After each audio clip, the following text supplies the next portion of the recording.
The mayor's words cut through the warm general store like a winter blade. Your husband was a thief and a liar, Mrs. Hart. Raven's Fork doesn't shelter criminals or their kin. Evelyn's wedding ring clattered onto the counter, her last possession of value, rejected like trash. Outside, the blizzard howled. Her 3 sons waited in the frozen dark. She had 1 hour before nightfall would claim them all. But the widow didn't know that her husband's death had hidden a secret worth killing for, or that salvation wore the face of a monster the whole town feared.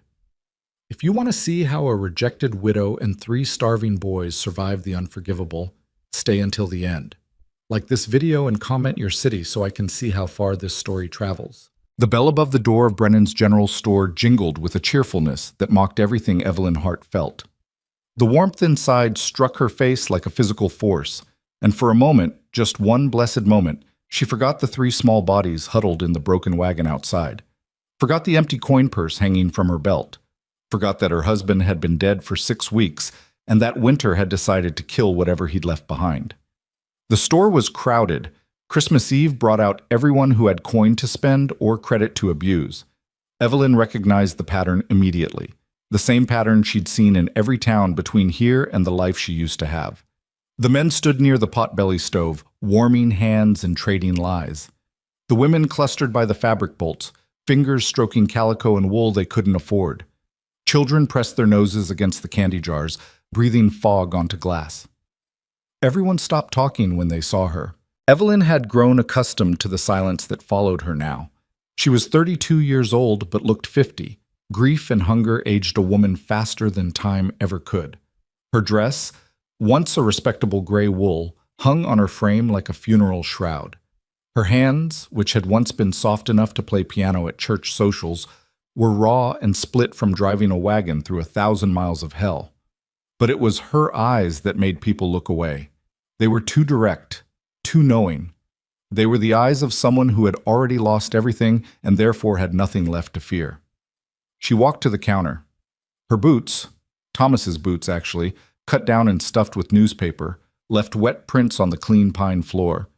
The man behind the counter was Arthur Brennan, and she could tell from the way he straightened his shoulders that he'd already decided how this encounter would end. She'd seen that look before, too. "Help you?" His voice was professionally neutral, the tone of a shopkeeper who knew he was about to say no. "I need shelter for the night." Evelyn's voice didn't shake. She'd practiced this speech for 3 days, refining it, perfecting it, stripping away anything that sounded like begging. "I have 3 sons. The youngest is 5. There's a blizzard coming. I can pay." She reached into the pocket she'd sewn into her dress, the only pocket the bandits had missed, and pulled out her wedding ring. It was a simple band, 14-karat gold, worn thin by years of washing and work. Thomas had bought it with his first railroad wages before the war, before everything went wrong. It represented every promise they'd ever made to each other, every dream they'd built and lost. Evelyn set it on the counter between them. The store had gone absolutely silent. Even the children had stopped breathing fog on the candy jars. Arthur Brennan looked at the ring. He didn't touch it. "Ma'am, I run a general store, not a boarding house." "I know." Evelyn kept her voice steady. "But you have a storeroom. I saw it from outside. It has a stovepipe. We just need 1 night, maybe 2 until the storm passes. The ring is worth $20 at least. That's more than fair for 'I can't help you.'" 4 words, delivered with the finality of a coffin lid closing. Evelyn felt something crack inside her chest, but she didn't let it show. "Please, my boys." "I'm sorry about your situation, Mrs. Hart." He said her name like he'd been expecting her, like someone had warned him. "But this town has rules. We don't—" "What rules?" Evelyn's voice rose despite herself. "What rules say you can't show basic Christian mercy to—" "The rules that say we don't shelter thieves." The voice came from behind her, deep and confident, carrying the authority of a man who'd never been questioned in his life. Evelyn turned. Mayor Franklin Cole stood near the stove, warming his hands like a king warming himself at his own fire. He was 55, silver-haired, dressed in a wool suit that cost more than Evelyn had earned in her entire life. His face had the ruddy complexion of a man who ate well and often, who'd never missed a meal or wondered where the next one would come from. He smiled at her. It was the smile of a cat that had cornered a mouse and was deciding how long to play before the kill. Mayor Cole, Evelyn forced herself to nod respectfully, though every instinct screamed at her to run. I don't understand. I'm not a thief. I've never stolen anything in my... But your husband was... Cole stepped away from the stove, moving through the crowd like Moses parting the Red Sea. People shifted aside without even thinking about it, giving him room, giving him deference. Thomas Hart. Railroad engineer, wasn't he? Until they caught him with his hand in the company safe. That's not true. Evelyn's voice was steady, but her hands had begun to shake. My husband was accused, but he was never proven accused by 6 witnesses. Cole's voice was reasonable, educational, the tone of a teacher correcting a particularly slow student, including the company auditor who found him with $2,000 in stolen payroll money. He was going to return it. The words burst out before Evelyn could stop them. He borrowed it because we needed, our son was sick and the doctors wanted payment up front, and Thomas was going to put it back before anyone noticed, but he got caught. Cole spread his hands in a gesture of false sympathy. I'm sorry, Mrs. Hart, I truly am, but theft is theft, regardless of the reason. Your husband died before he could face trial, which saved him the shame of prison, but it doesn't change what he was. He was a good man, Evelyn's voice cracked. He made one mistake because he was desperate, and it killed him. The shame, the guilt? He couldn't live with it, and now he's gone, and I'm here with 3 boys who haven't eaten in 2 days and a storm coming that will kill us all if you don't. I can't help you. Cole's voice was gentle. That was what made it unbearable. He wasn't angry or disgusted. He was simply stating a fact, as immutable as the weather. This town was built on certain principles, Mrs. Hart. Honesty, hard work, justice. If we start making exceptions for criminals and their families, where does it end? What message does that send? Evelyn stared at him. Around her, the townspeople nodded. Some looked uncomfortable, but they nodded anyway. This was the man who owned half the buildings in Raven's Fork, who decided which businesses succeeded and which failed, who held the mortgage on most of their homes. Nobody was going to challenge him. Not for her. Not for anyone. My boys didn't steal anything, Evelyn whispered. They're children. Samuel is 8, Caleb is 7, Joseph is 5. They're innocent. I'm sure they are. Cole's smile never wavered. Which is why you should take them somewhere else. Somewhere that doesn't know about your husband's crimes. Start fresh. Build a new life. In a blizzard? Evelyn's voice rose to a shout. You're telling me to take 3 children into a blizzard with no shelter, no food, no... I'm telling you that actions have consequences, Mrs. Hart. Cole's voice hardened just slightly, enough to remind everyone in the room who held the power here. Your husband's actions brought shame to his family. That's tragic, but it's not our responsibility to fix. Now, I suggest you leave before you make this harder on yourself and your boys. Evelyn looked around the store. She met eyes.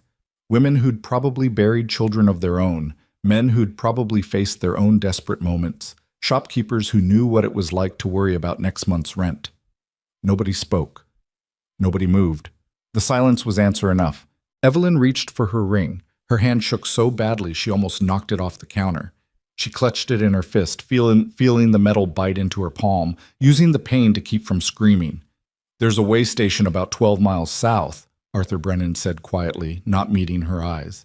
If you leave now, you might make it before the storm hits. It was a lie. They both knew it was a lie. 12 miles in a failing wagon with 3 exhausted children and a blizzard coming, they'd be dead before they made it halfway. But it was the kind of lie that let people sleep at night. The kind that said they'd tried to help, that they'd offered something, that whatever happened next wasn't their fault. Evelyn didn't call him on it. There was no point. She walked to the door. Her legs felt like wood, stiff and unresponsive. Behind her, the store remained silent. No one called her back. No one offered food for the boys, or a blanket, or even a word of genuine sympathy. The bell jingled again as she opened the door. The sound was still cheerful, still mocking. Mrs. Hart. She turned. Mayor Cole was watching her from beside the stove, his face thoughtful. I truly am sorry about your circumstances, he said. But you should know. If you're thinking about staying in Raven's Fork anyway, trying to camp somewhere on the outskirts, waiting for charity, don't. I'll have Sheriff Morrison move you along. This town doesn't need the burden of burying your family when you freeze to death on our land. Better it happens somewhere else. He said it kindly. That was the worst part. He genuinely believed he was being helpful, offering advice that might save her trouble down the road. Evelyn looked at him for a long moment. She wanted to spit at his feet, to curse him, to tell him that someday he'd face judgment for this moment. But she was too tired, and her boys were waiting, and words had never changed anything anyway. She stepped out into the cold. The wagon was where she'd left it, tied to the hitching post outside the store. It wasn't really a wagon anymore, more like the skeleton of one, held together with rope and prayer. One wheel was cracked, another was missing half its spokes. The canvas cover had torn away somewhere in Nebraska, and the bed was empty except for 3 small bodies huddled together under a single blanket. Samuel, Caleb, and Joseph looked up as she approached. Their faces were pinched with cold and hunger, their lips blue, their eyes too large in their thin faces. But they didn't complain. They'd learned months ago that complaining didn't help. "Did they say yes, Mama?" Samuel, the oldest, asked. His voice was hoarse from the cough he'd had for 2 weeks. Evelyn climbed onto the wagon bench. Her hands were shaking so badly she could barely gather the reins. "We're going to the way station," she heard herself say. "It's not far. We'll be warm soon." Another lie. She was becoming good at those. Samuel's face fell, but he didn't argue. He was 8 years old and already understood how the world worked. He pulled his brothers closer under the blanket and didn't ask any more questions. Evelyn clicked to the horse, a broken-down mare she'd traded for in Kansas, the last thing of value she'd had before the ring.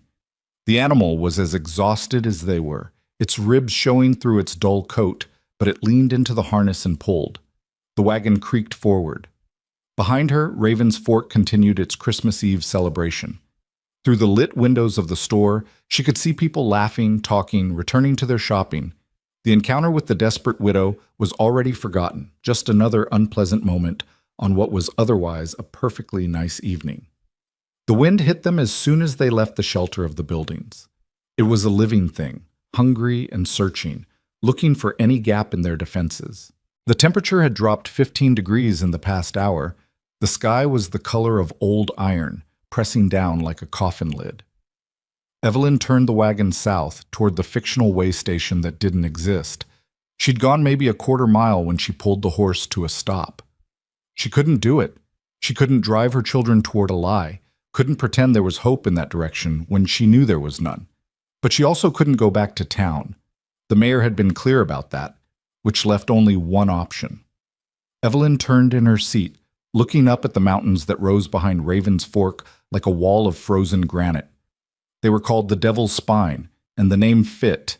Jagged peaks, sheer cliffs, avalanche paths carved through forests of dead pine. Nobody went up there except miners chasing played-out claims, and most of them never came back down. But she'd heard rumors. Everyone had heard rumors. There was a man up there, a mountain man living alone somewhere above the tree line. The stories varied. Some said he was a deserter from the war, others that he'd murdered his family and fled civilization. Some claimed he was more animal than human now, that he ate raw meat and spoke only in grunts. The one thing everyone agreed on, Rowan Pike was dangerous, unpredictable, and best avoided. But he was also, allegedly, still alive, which meant he had shelter, which meant he'd found some way to survive where no one else could. It wasn't much of a hope. It was barely a hope at all. But it was more than the mayor had given her. Evelyn turned the wagon north toward the mountains. The horse balked, sensing something wrong in that direction, but she snapped the reins and the animal reluctantly obeyed. "Mama?" Caleb's voice was small, confused. "The man said the station was south." "I know, baby." Evelyn kept her eyes on the darkening trail ahead. "But I heard about another place. Closer. We're going there instead." "Is it warm?" Joseph, the youngest, asked. His teeth were chattering so hard he could barely speak. "Yes." Evelyn forced confidence into her voice. "It's warm and safe. We just have to be brave a little longer." More lies. She was drowning in them now.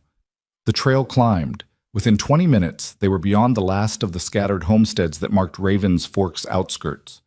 Within an hour, they were in true wilderness. Rocky slopes covered in snow, twisted pines clawing at the sky, silence broken only by the wind and the creak of the failing wagon. The storm hit at dusk. One moment, the air was merely cold and still.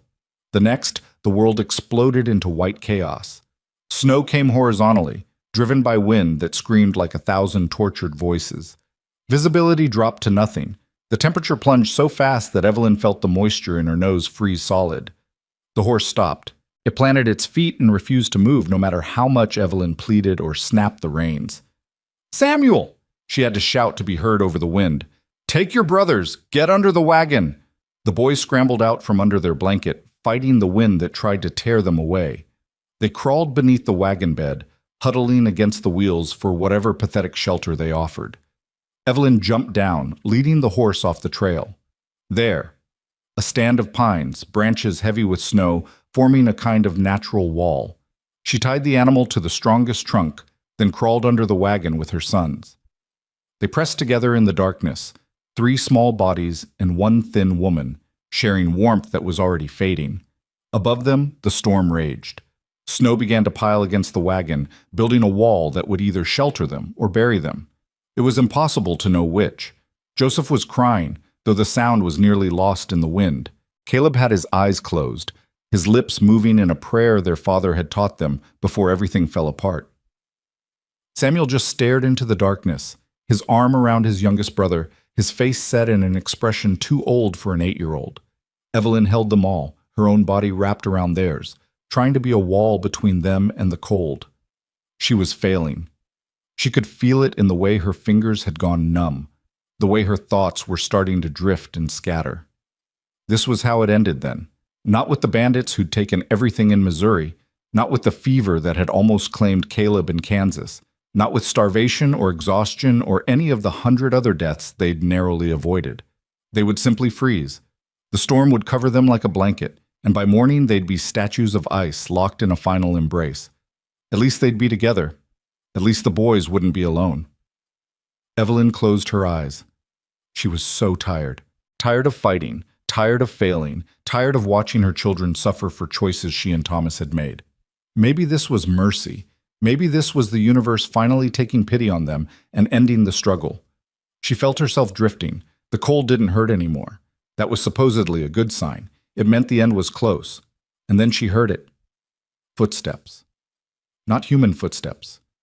Too heavy, too deliberate. They crunched through the snow with a weight that suggested something massive, something that didn't care about the storm or the cold or the darkness. Evelyn's eyes snapped open. She tried to move, to put herself between her children and whatever was coming, but her body wouldn't respond. The cold had locked her joints, turned her muscles to stone. A shape emerged from the white chaos. It was huge, well over 6 feet, broad-shouldered, wrapped in furs that made it look even larger. For a moment, backlit by the storm, it looked like a bear walking upright. Then it crouched down, and she saw the face. It was human. Barely. Weathered skin stretched over brutal bone structure, a wild beard matted with ice, eyes that caught what little light existed and threw it back like an animal's. A scar ran from his left temple to his jaw, puckering the skin, pulling one corner of his mouth into a permanent sneer. He looked at Evelyn, then at the boys, then back at Evelyn. When he spoke, his voice was rough from disuse, each word forced out like he'd forgotten how to shape them. "You're dying!" It wasn't a question. It was a simple statement of fact, delivered with no more emotion than if he'd been commenting on the weather. Evelyn tried to respond, but her jaw wouldn't work. She managed a nod. The mountain man studied her for another moment. Then he reached under the wagon and grabbed Samuel by the collar of his coat, dragging him out into the storm like a sack of grain. "No!" The word finally tore free from Evelyn's throat. "Don't, please." He ignored her. He pulled Caleb out next, then Joseph, who was so cold he didn't even cry when rough hands seized him.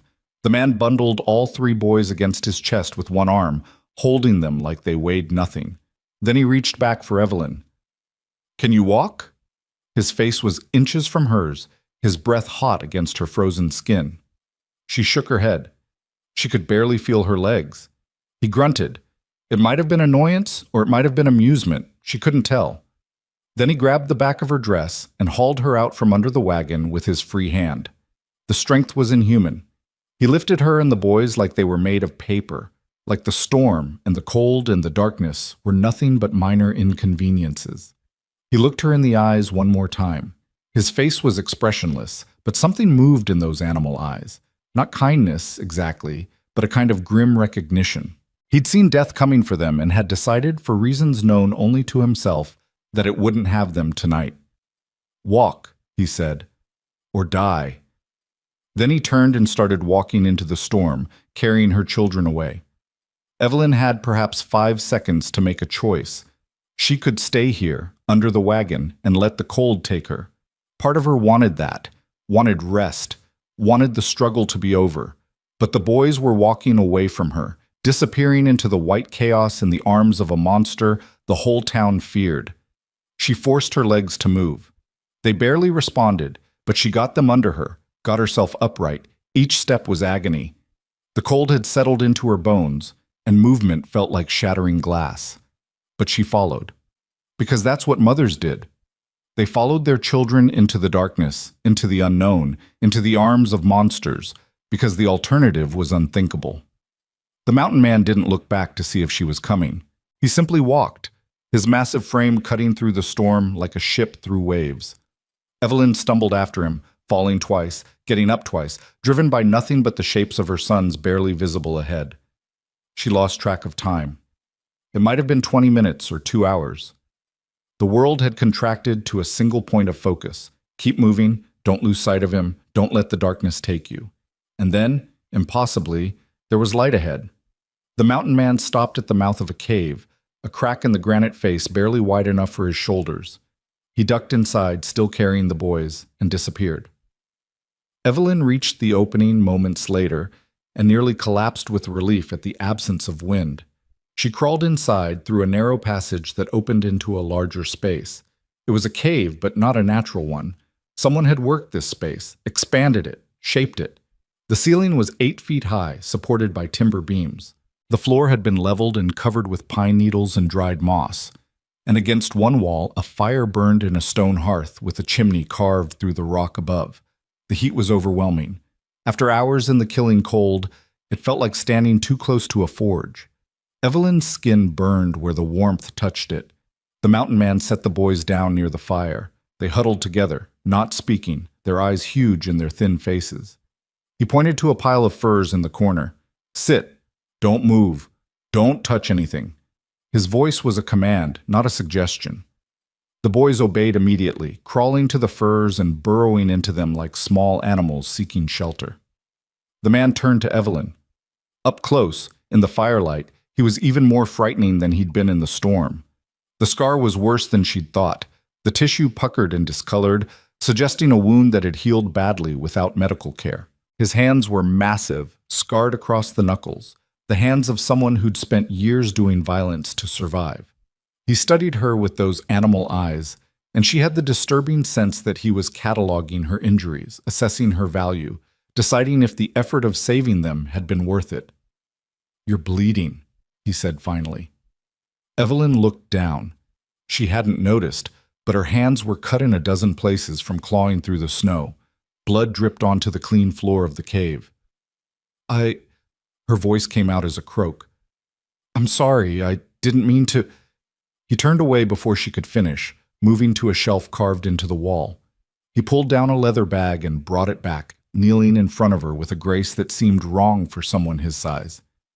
"Give me your hands." It wasn't a request. Evelyn extended her shaking hands, and he took them in his own. His grip was careful, controlled, the same way someone might handle a wounded bird. He cleaned the cuts with water from a clay jar, his movements efficient and practiced.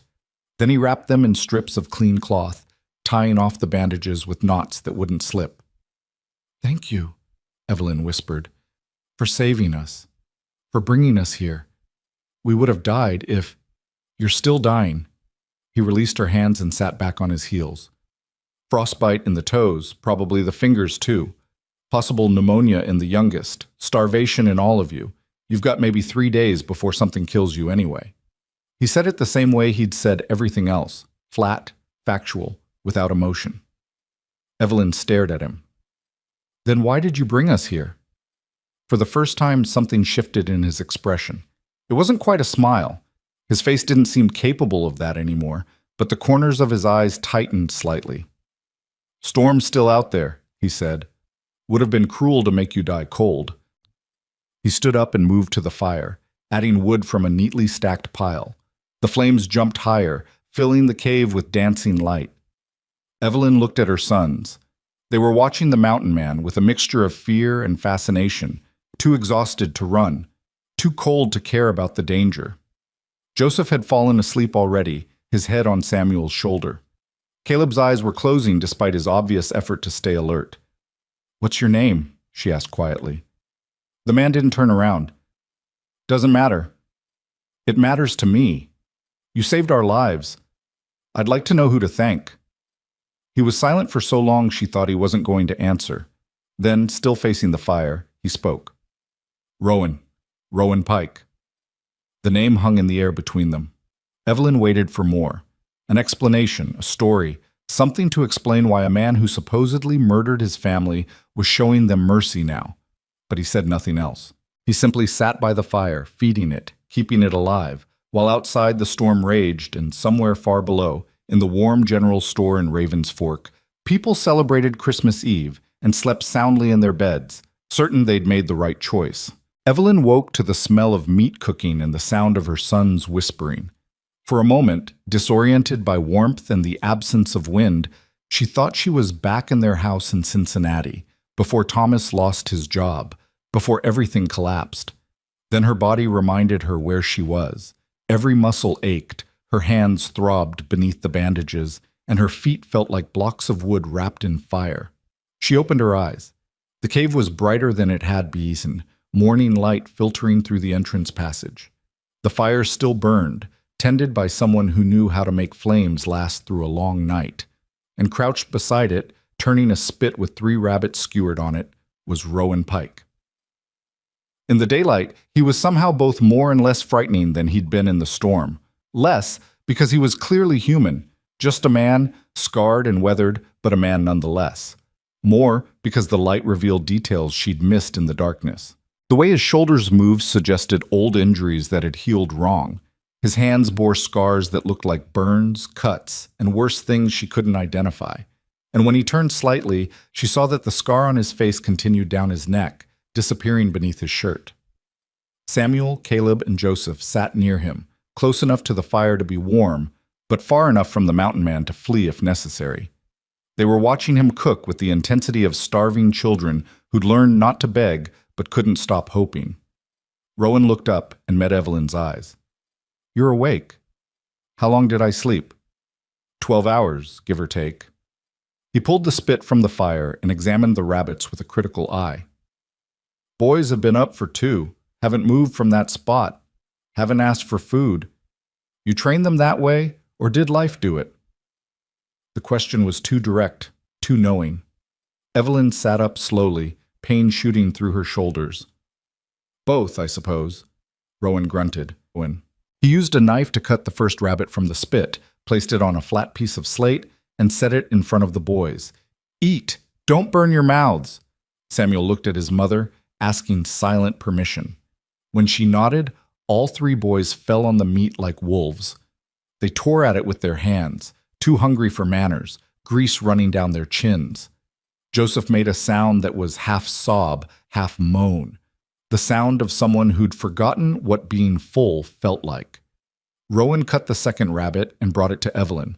She wanted to refuse, wanted to save it for the boys, but her stomach betrayed her with a growl so loud it echoed off the cave walls. "Eat," Rowan said. It was the same command he'd given her sons, flat and non-negotiable. "You're no good to them dead." The rabbit was perfectly cooked, the meat falling off the bone, seasoned with nothing but smoke and salt. Evelyn ate slowly, forcing herself not to devour it, knowing that her stomach had shrunk and too much too fast would make her sick. But it took every ounce of willpower she had. Rowan kept the third rabbit for himself. He ate methodically, efficiently, his eyes moving between Evelyn and the boys like he was still assessing, still deciding if saving them had been a mistake. When the meal was finished and the bones had been tossed into the fire, he stood and moved to the back of the cave. He returned with 4 pairs of socks, thick wool, hand-knitted, surprisingly clean. "Take off your boots," he told the boys. They obeyed, struggling with frozen laces. When their feet emerged, Evelyn bit back a gasp. All 3 had toes that were white and waxy, the tissue damage obvious even to her untrained eye. Rowan examined each foot with the same clinical detachment he'd shown the night before. His hands were surprisingly gentle as he probed the damaged tissue, checking for sensation, assessing the extent of the injury. "You're lucky," he said finally. "Another hour, and you'd be losing toes. As it is, you'll keep them, but they'll hurt like hell for the next week." He handed each boy a pair of socks. "Put these on. Keep them on. Don't get them wet." "Thank you, sir," Samuel said quietly, his voice hoarse from coughing. Rowan's eyes snapped to him. "Don't call me sir. I'm not your father, and I'm not a gentleman. Name's Rowan. Use it or use nothing." Samuel nodded, his face flushing. Rowan turned to Evelyn and tossed her the 4th pair of socks. "You too. Let me see the damage." Evelyn hesitated. The intimacy of removing her boots in front of a strange man felt wrong, even in circumstances like these. But the pain in her feet was getting worse, not better, and she could feel the wrongness in her toes. She unlaced Thomas's cut-down boots and pulled them off. Her feet were worse than the boys. More white tissue, more swelling, blisters forming where the leather had rubbed. Rowan examined them with the same impersonal efficiency. "Frostbite, 2nd degree. Could be worse. Could be better." He stood and returned to his supplies, coming back with a tin of something that smelled like pine tar and mint. "This'll hurt. Don't scream. You'll scare the boys." He wasn't exaggerating. When he applied the salve to her damaged skin, Evelyn had to bite her lip hard enough to draw blood to keep from crying out. It felt like her feet were on fire, every nerve screaming protest. But after the initial agony faded, there was relief. The throbbing eased. The wrongness receded slightly. Rowan wrapped her feet in clean cloth, then handed her the socks. "Stay off them for 3 days minimum. Longer if you can." "We don't have 3 days." Evelyn's voice was steadier than she felt. "The storm will pass. We'll need to move on. Find somewhere." "Where?" Rowan interrupted. He sat back on his heels, watching her with those unsettling eyes. "Back to Raven's Fork? The mayor made it clear you're not welcome. South to the way station that doesn't exist? North into higher mountains where the cold will finish what it started? Exactly where do you think you're going, Mrs. Hart?" The use of her name startled her. "How did you know?" "Heard about you in town 2 days ago." He stood and moved back to the fire, adding wood with practiced efficiency. "Widow woman with 3 boys, husband died a thief, traveling alone. The gossip made it up the mountain before you did. Always does." "You go to town?" Caleb asked, surprised enough to forget his fear. "Once a month. Trade furs for supplies." Rowan didn't look at the boy, his attention on the fire. "Town tolerates me because I bring them what they need and leave before I cause problems. We have an understanding." "Then you could ask them to help us," Joseph said, his voice small and hopeful. "You could tell them we're nice, that we won't cause trouble, and they'd tell you the same thing they told your mother." Rowan's voice was flat. "Raven's Fork doesn't forgive. Doesn't matter if you're nice or quiet or deserving. Your father's crime stained you. That stain doesn't wash off." The casual cruelty of it made Evelyn's chest tight. "He made one mistake, one desperate choice to save our son, and it cost him everything. How is that justice?" "It's not."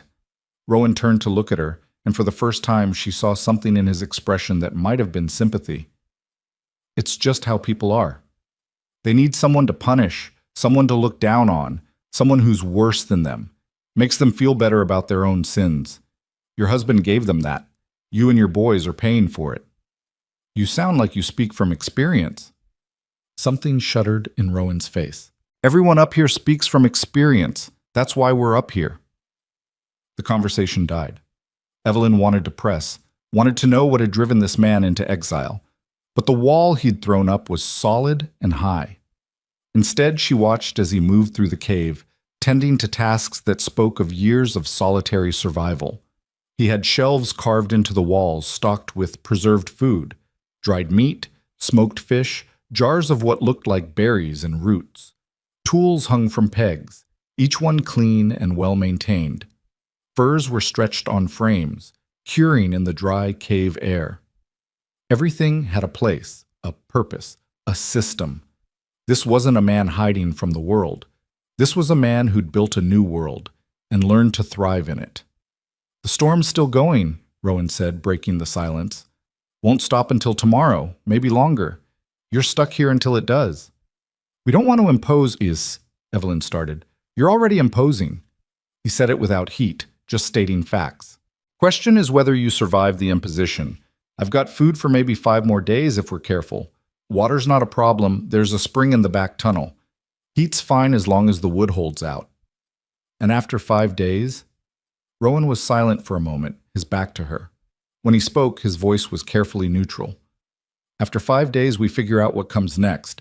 But right now, you need to heal. Boys need to eat. Storm needs to pass. One problem at a time." It was the closest thing to kindness he'd offered. Evelyn took it for what it was, not a promise, but a reprieve. The day passed slowly.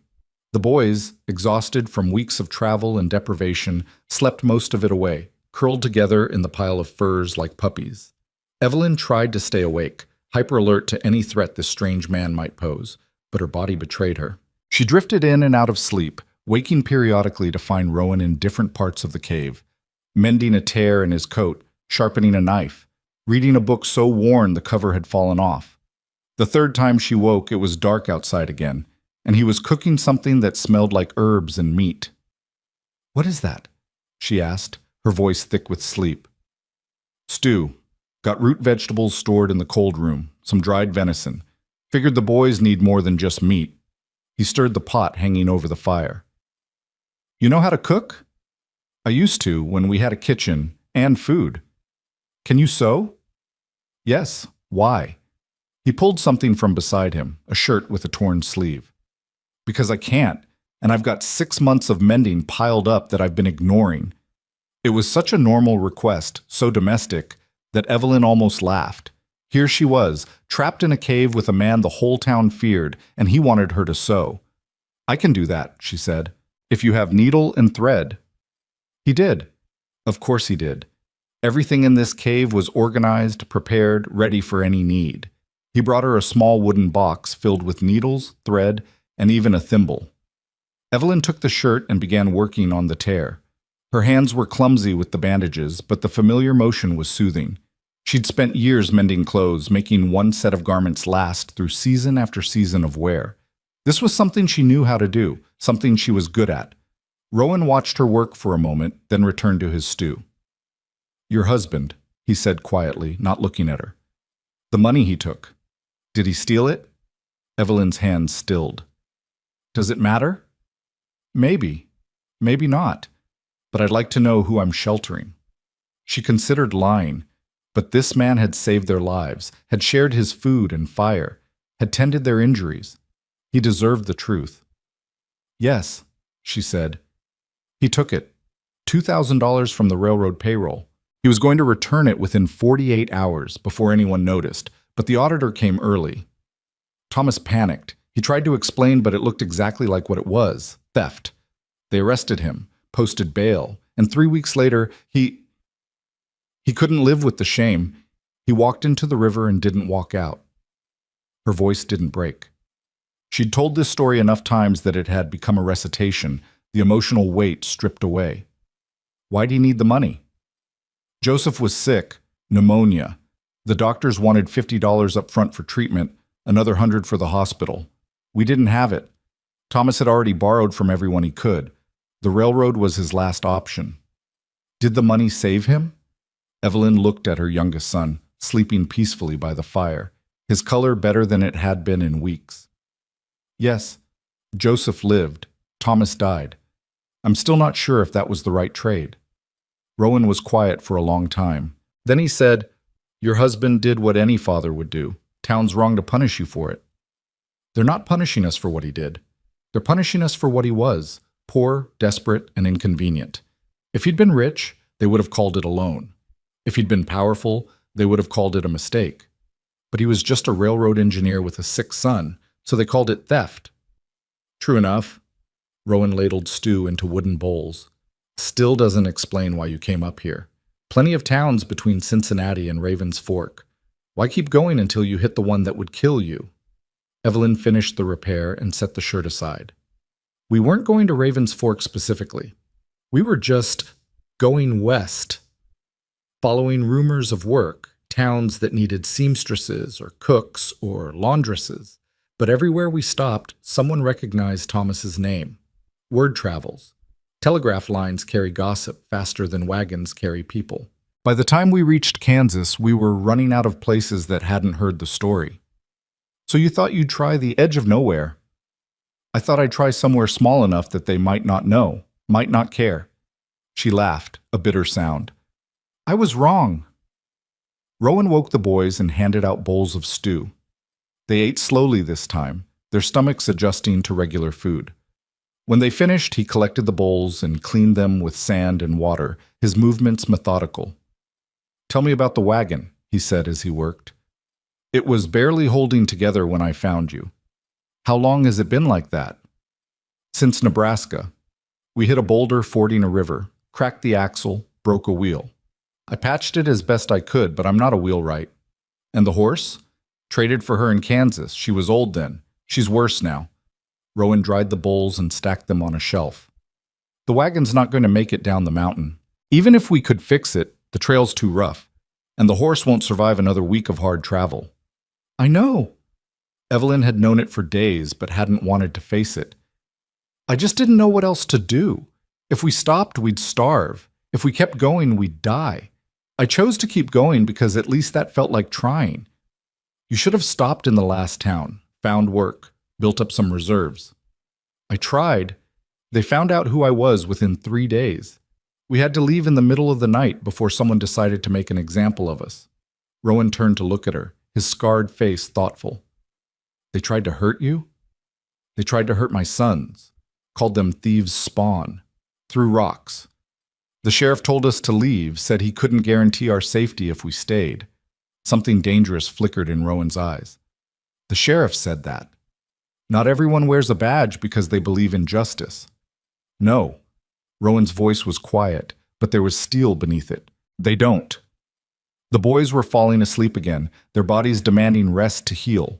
Evelyn covered them with furs, tucking them in like she used to when they had a home and beds and futures.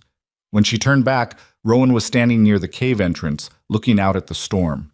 Snow still fell in sheets, visible even in the darkness. Can I ask you something? Evelyn said. He didn't turn. You can ask. Doesn't mean I'll answer. Why did you save us? You don't know us. We're nothing to you. You could have left us under that wagon and no one would have blamed you, so why bring us here?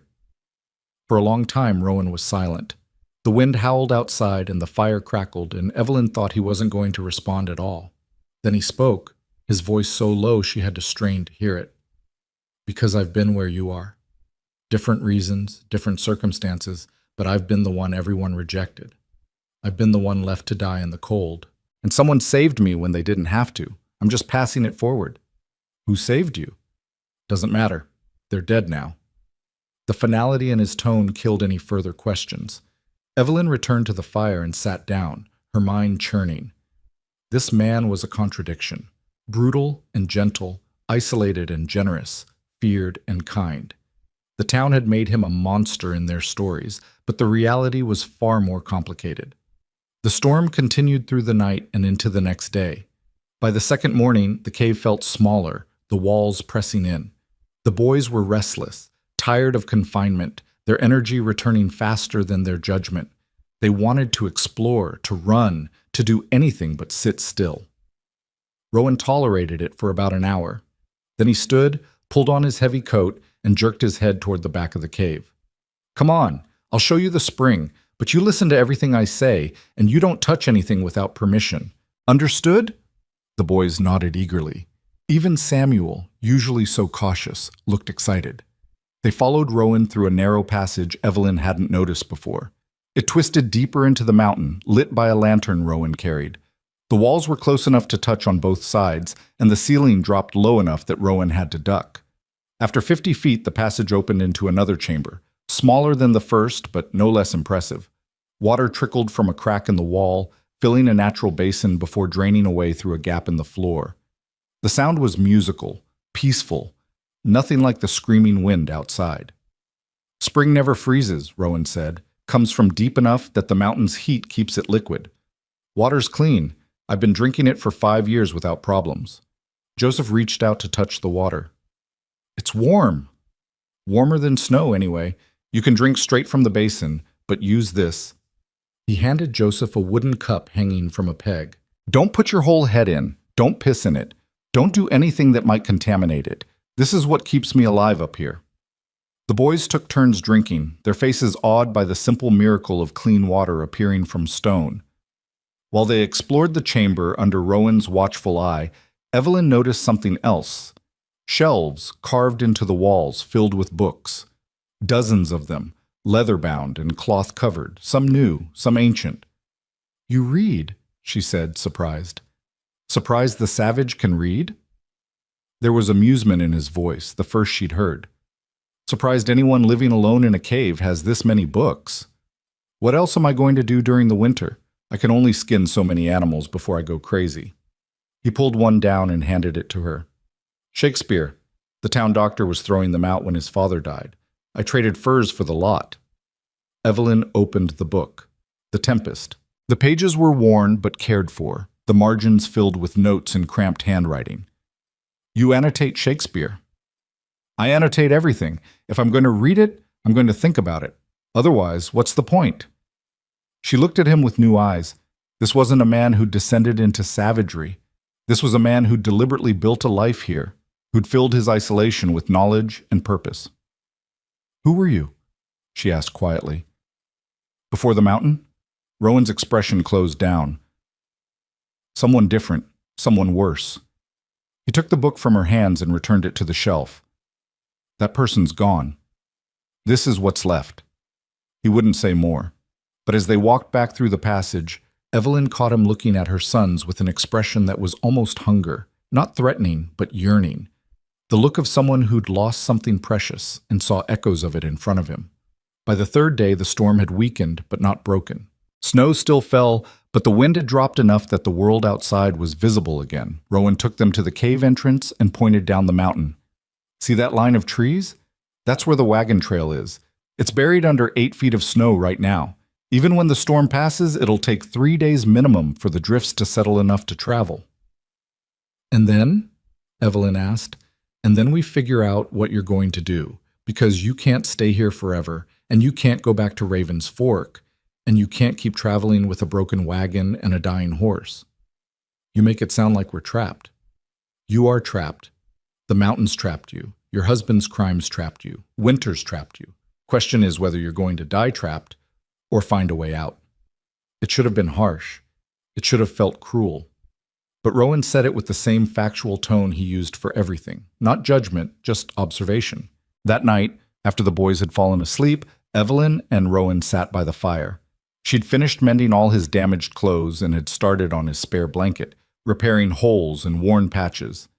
You're good at that, he said, watching her work. I've had practice.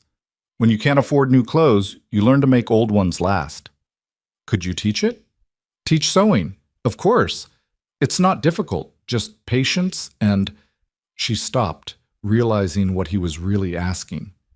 You think I should stay, set up somewhere and teach sewing? I think you're good at something useful, and useful things can earn money. Not much, maybe, but enough to feed your boys. Enough to build a foundation. Where? Every town we've tried has not Raven's Fork, not the towns you've already been to, but there are mining camps north of here, over the divide. Smaller operations, men who've got no use for town politics because they're barely part of civilization themselves. Some of them have families. Women who'd pay for someone to teach them better sewing, better cooking, better anything that makes life up there more bearable. Evelyn considered it. Mining camps are dangerous, lawless. So is the trail, so is starving. Pick your danger. He poked the fire. I'm not saying it's perfect. I'm saying it's possible. And possible is better than dead. She wanted to argue, to find the flaw in his logic, but she couldn't. He was right. The boys couldn't survive another month of running. They needed stability, safety, food. They needed a place to rest before winter killed them. I'll think about it, she said finally. Don't think too long. Weather breaks in 3 days. You've got maybe 2 weeks before the next storm. If you're going to move, you do it in that window or you're stuck here until spring. The warning was clear. Rowan would shelter them through this storm, but he wasn't offering permanent sanctuary. He had his own survival to think about, his own carefully balanced system. They were an intrusion, a temporary one, maybe even a welcome one, but temporary nonetheless. On the 4th day, the storm finally broke. The wind died to nothing, and when Evelyn woke, sunlight was streaming through the cave entrance for the first time since they'd arrived. Rowan was already up, standing at the entrance, looking down the mountain. Something in his posture made her nervous. "What's wrong?" she asked, joining him. He pointed. Far below, barely visible through the trees, was movement. Too organized to be animals. Too purposeful to be chance. "Someone's coming up the mountain," he said. 2 men, maybe 3. They've been climbing for an hour. Who would... Evelyn's blood went cold. "The mayor. He said he'd have the sheriff move us along if we stayed near town." "They don't know you're here. The wagon's buried under 10 feet of snow, half a mile away. There's no trail to this cave." But Rowan's hand had moved to the long knife at his belt. "Still, better to be ready." He turned to Evelyn. "Take the boys to the spring room. Stay there until I come get you. Don't make noise. Don't come out." "You think they're dangerous?" "I think men who climb a mountain in winter weather have a reason, and reasons usually involve violence." He pulled a second knife from his boot and handed it to her. "You know how to use this?" Evelyn took it, the weight foreign in her hand. "I've never... Hold it like this." He adjusted her grip. "If someone comes at you, don't swing wide. Short, hard thrust into the belly or throat. Don't hesitate. Hesitation gets you killed." "You sound like you've done this before." "I have. That's why you should listen." He gave her a push toward the back passage. "Go, now." Evelyn gathered the boys, who sensed the urgency and didn't argue. They crowded into the spring room, and she pushed them into the darkest corner, away from the entrance. "Stay quiet," she whispered. "No matter what you hear, stay quiet." Through the narrow passage, she could hear voices, rough, male, echoing off the cave walls. They'd reached the entrance. "Pike, we know you're in there. Come out where we can see you." Rowan's response was calm, unhurried. "You're on my land. Leave." "Your land?" The voice laughed. "This is public mountain. Nobody owns it, especially not a murdering hermit who—" The sound of a scuffle, a grunt, something heavy hitting stone. Evelyn's heart hammered. She clutched the knife, positioned herself between her sons and the passage entrance, and waited. The silence that followed the scuffle lasted 3 heartbeats. Then Rowan's voice cut through the cave, cold and final. "Next man who steps through that entrance doesn't walk back out." Big talk for someone outnumbered. A different voice this time, younger, cocky. "Mayor Cole sent us to make sure you understand the situation. The widow and her brats aren't welcome in Raven's Fork. If you're hiding them, you're making an enemy of the whole town." Evelyn's breath caught. They knew. Somehow, they knew she was here. "I'm not hiding anyone," Rowan said. His voice hadn't changed, still flat and emotionless. "And even if I was, Cole doesn't give orders on this mountain. Tell him to send his threat somewhere that gives a damn." "You think you're untouchable up here?" The first voice again, older, meaner. "You think we can't burn you out? Smoke you out like a badger from a hole?" "You could try." There was something in Rowan's tone now, something that made Evelyn's skin prickle. "But fire's unpredictable. Smoke rises. And I know 17 ways out of this cave. You know one. Do the mathematics." A pause. Evelyn could picture them weighing their options, trying to decide if their mission was worth dying for. "The mayor doesn't forget debts, Pike. You help that woman. You make yourself his problem. And his problems have a way of getting solved. Then tell the mayor to come solve it himself instead of sending boys to do his threatening." "You arrogant son of a—" The sound of movement, fast and violent, a cry of pain, something metal hitting stone and skittering across the cave floor. Then Rowan's voice again, closer to the entrance now. "Get off my mountain. Don't come back. And tell Cole that if he wants to talk to me about the widow, he can climb up here himself and do it to my face." More footsteps, retreating this time. Voices arguing in harsh whispers, then silence. Evelyn counted to 100 before she dared to move. When she finally emerged from the spring room, knife still clutched in her trembling hand, Rowan was standing in the main chamber cleaning his own blade with a strip of cloth. There was blood on the stone floor near the entrance, a trail of it leading outside. "Are they gone?" Her voice was barely a whisper. "For now." He didn't look up from his knife. "They'll be back. Maybe not today, maybe not tomorrow, but they'll be back. Cole doesn't like being told no." "How did they know we were here?" "They didn't, not for certain." He finished cleaning the blade and slid it back into its sheath. "But they suspected. Someone probably saw your wagon tracks before the storm covered them. Or maybe they just assumed the only place a desperate woman would go is toward the one man crazy enough to help her." Evelyn felt her legs weaken. She sank down onto a pile of furs, the knife falling from her numb fingers. "I've brought trouble to your door." "I'm sorry. We'll leave as soon as—" "You'll leave when I say you can leave." Rowan's voice was sharp. "Right now, you'd last maybe 6 hours before they found you. And when they find you, they won't just turn you away this time. They'll make an example of you, show everyone what happens to people who defy the mayor." "Why?" The word burst out of her, raw with frustration and fear. "Why does he care so much? We're nobody. We're nothing to him. Why waste the effort hunting us down?" Rowan was quiet for a moment. Then he moved to one of his shelves and pulled down a bottle of amber liquid. He poured 2 fingers into a wooden cup and handed it to her. "Drink. You're shaking." Evelyn took it. The whiskey burned going down, but it steadied something inside her. When she looked up, Rowan was watching her with those unsettling eyes. "It's not about you," he said finally. "It's about control. Cole runs Raven's Fork because everyone's afraid to challenge him. He owns half the buildings, holds most of the debts, controls who gets supplies and who doesn't. But that control only works if people believe he's untouchable. If he lets you defy him, even accidentally, even by just surviving, it shows weakness. And weakness in a man like Cole is blood in the water. So this is about pride. It's about power. Pride's just the weapon." Rowan poured himself a drink and downed it in one swallow. "Your husband's crime gave Cole an excuse to exercise that power. He could reject you publicly, prove he was righteous, show everyone that he decides who belongs and who doesn't.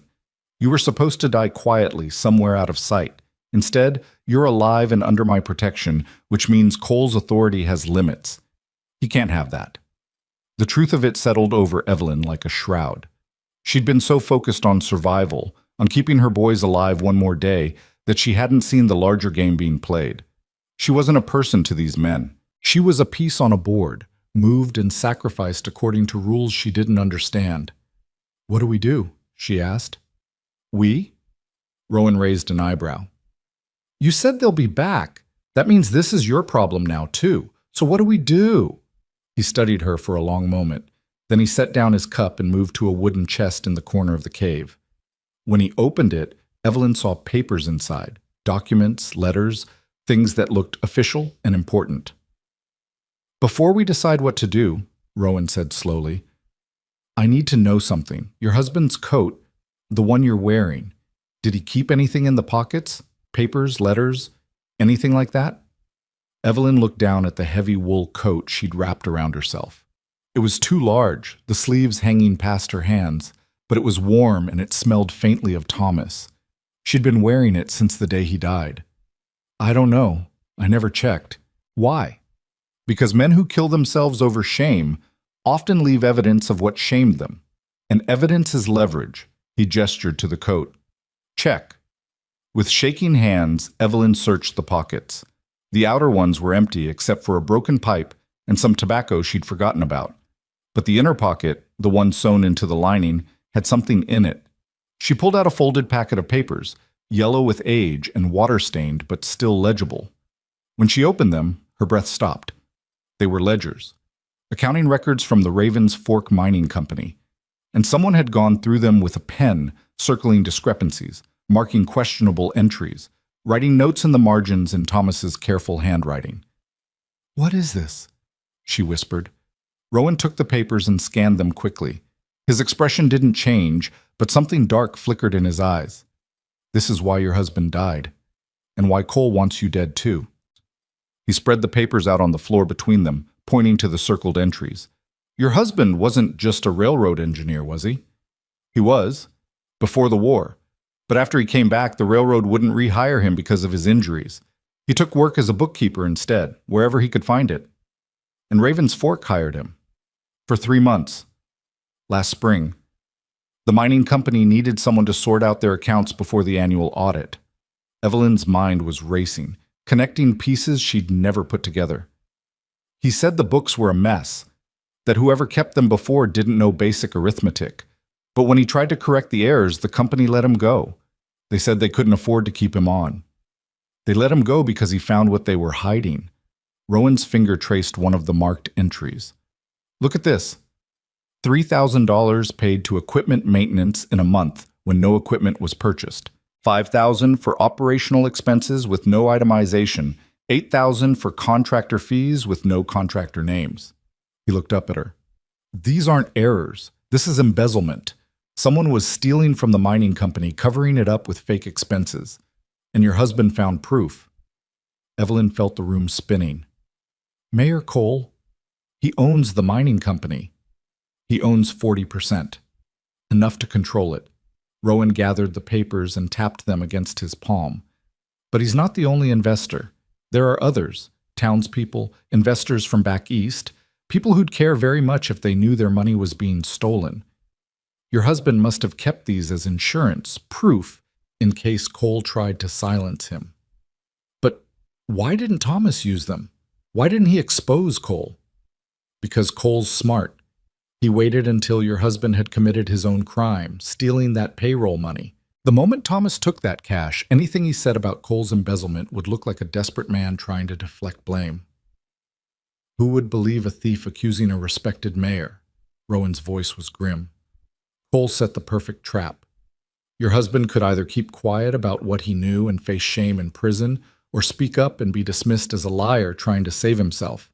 Either way, he was destroyed. And it destroyed him." Evelyn's voice broke.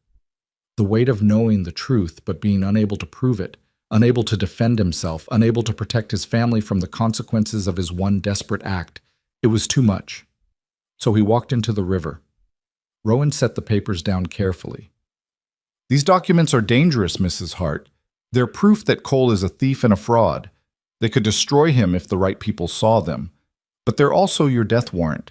As long as you have them, as long as Cole suspects you might, he has to eliminate you. You're not just an inconvenience anymore. You're a threat." The boys had crept out from the spring room during the conversation, drawn by the tension in the adults' voices.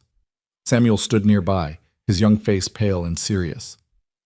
"Mama," he said quietly, "are we going to die?" The question hung in the air. Evelyn wanted to lie, to comfort him, to promise that everything would be fine.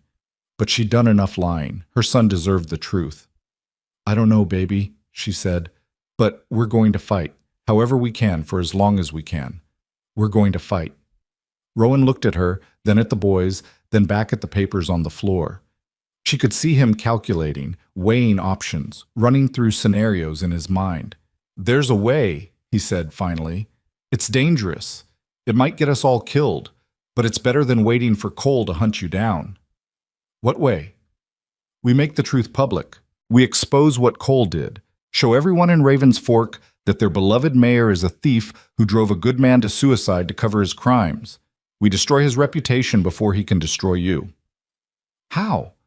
If Thomas couldn't make people listen when he was alive, why would they listen to me?" "Because you're not just going to tell them. You're going to show them. In a way they can't ignore, can't dismiss, can't pretend didn't happen." Rowan stood and moved to the cave entrance, looking down at the town far below. "The Founders' Ball. It's in 3 days. Every important person in Ravens Fork attends. Investors, businessmen, territorial officials. Cole hosts it every year to show off his wealth and influence. It's the perfect stage. You want me to confront him? Publicly? In front of the whole town? I want you to burn his world down. Rowan turned back to her, and there was something fierce in his expression now, something that looked almost like hope. We show up uninvited. We bring the evidence. We make him answer for what he's done in front of witnesses who matter, people who have money invested in his company, people who'll demand answers. We force the truth into the light where he can't hide it. They'll throw us out before we can say a word. Not if we do it right. Not if we have help. He was already planning. She could see it in his eyes. I know someone. My brother. We haven't spoken in 8 years, but he owes me. He lives beneath the mountains, works with explosives for the mining operations. If anyone can create a distraction big enough to get us into that ball, it's him. Your brother. Evelyn's voice was cautious. The one you haven't spoken to in 8 years. You think he'll help us? I think he'll help me, and right now that's the same thing. Rowan gathered the documents and tucked them carefully into his shirt. The question is whether you're brave enough to do this. Standing up in front of everyone who rejected you, who called your husband a thief and your son's criminal spawn, and demanding they face the truth. It won't be easy. It might not even work, but it's the only chance you have to end this. Evelyn looked at her sons. Samuel was watching her with those 2 old eyes, waiting for her decision. Caleb had his arm around Joseph, protective and afraid. They'd already survived so much. They deserved better than spending the rest of their lives running, hiding, looking over their shoulders. I'll do it, she said. Whatever it takes. I'll do it. Rowan nodded. Then we leave tonight. The path down is too dangerous in daylight. Cole's men will be watching. But I know trails they don't, ways through the forest that don't show up on any map. We get to my brother's place by dawn, convince him to help, and we have 2 days to plan before the ball. 2 days to plan the impossible. I've done worse with less time. He moved to his supplies and started pulling down items. Rope, blankets, food wrapped in cloth. Get the boys ready. Warm clothes, sturdy boots. We'll be moving fast and we can't stop if someone gets tired. The next hours passed in a blur of preparation. Rowan showed Evelyn how to pack efficiently, how to distribute weight so the boys could carry their share without being overburdened. He gave them each a walking stick he'd carved from mountain ash, strong enough to use as weapons if needed. As the sun set and darkness claimed the mountain, Rowan extinguished the fire and scattered the ashes. He covered the entrance with brush and stones, making it look like just another crack in the rock face. Within 20 minutes, there was no sign anyone had ever lived there. Won't they find it eventually? Evelyn asked. Eventually. But by then it won't matter. He shouldered his pack and pulled on his heavy coat. We come back here or we don't come back at all. They descended in single file, Rowan leading, the boys in the middle, Evelyn bringing up the rear.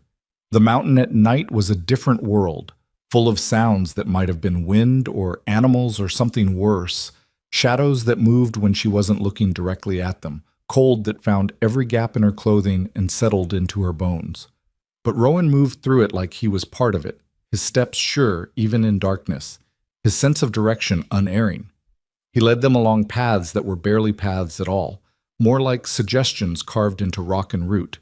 Several times they had to climb down steep sections using rope Rowan had anchored to trees. Once they crossed a ravine on a fallen log that Evelyn was certain would break under their weight, but somehow held. The boys didn't complain. They were too focused on not falling, on keeping up, on proving they could handle whatever came next. After 4 hours of descent, they reached the tree line. The forest here was different, older, darker, the pines so thick overhead that no moonlight penetrated. Rowan pulled out a small lantern and lit it, the flame barely brighter than a candle. We're below the snow line now, he said quietly, but we're also in territory where sound carries. No talking unless necessary. If I stop, you stop. If I go to ground, you go to ground. Understood? They all nodded. The forest journey took another 3 hours. Evelyn lost all sense of direction within the first 30 minutes. Everything looked the same. Trees and darkness and the small circle of lantern light that seemed to only make the shadows deeper. But Rowan never hesitated. He moved like he'd walked this path 1,000 times, which he probably had. Eventually the trees began to thin, and Evelyn could see starlight ahead. They emerged at the base of a cliff face that rose up into the darkness like a wall. Rowan moved along it, running his hand over the stone until he found what he was looking for. A seam, barely visible, where the rock had been cut and fitted back together. He pushed, and a section of the cliff face swung inward on hidden hinges. "Welcome to my brother's workshop," Rowan said, and led them inside. The space beyond was enormous, a natural cavern that had been expanded and shaped into something between a workshop and a fortress. Lanterns hung from chains, casting pools of light over workbenches covered with tools, metal parts, and things Evelyn couldn't identify. The walls were lined with barrels marked with skull and crossbones symbols. The smell was distinctive, sulfur and charcoal and something sharper that made her eyes water. And standing in the center of it all, a pistol pointed directly at Rowan's chest, was a man who looked so much like him it was startling. Same height, same build, same brutal bone structure. But where Rowan's face was scarred and weathered, this man's was unmarked. Where Rowan's eyes held the patience of stone, this man's burned with a manic intensity. "Hello, brother," the man said. His voice was higher than Rowan's, faster, edged with something unstable. 8 years, no word, and you show up in the middle of the night with a woman and 3 children. This should be interesting. Put the gun down, Nathaniel. Give me one reason why I should. Because I need your help. And because you owe me. Nathaniel's laugh was sharp and humorless. I owe you. I owe you. You left me to rot in that prison while you ran off to play mountain hermit. I spent 2 years in chains because of you, and you think I owe you? You were in chains because you blew up a bridge with a train on it. I didn't put the dynamite there. That was all you. I was trying to help the workers.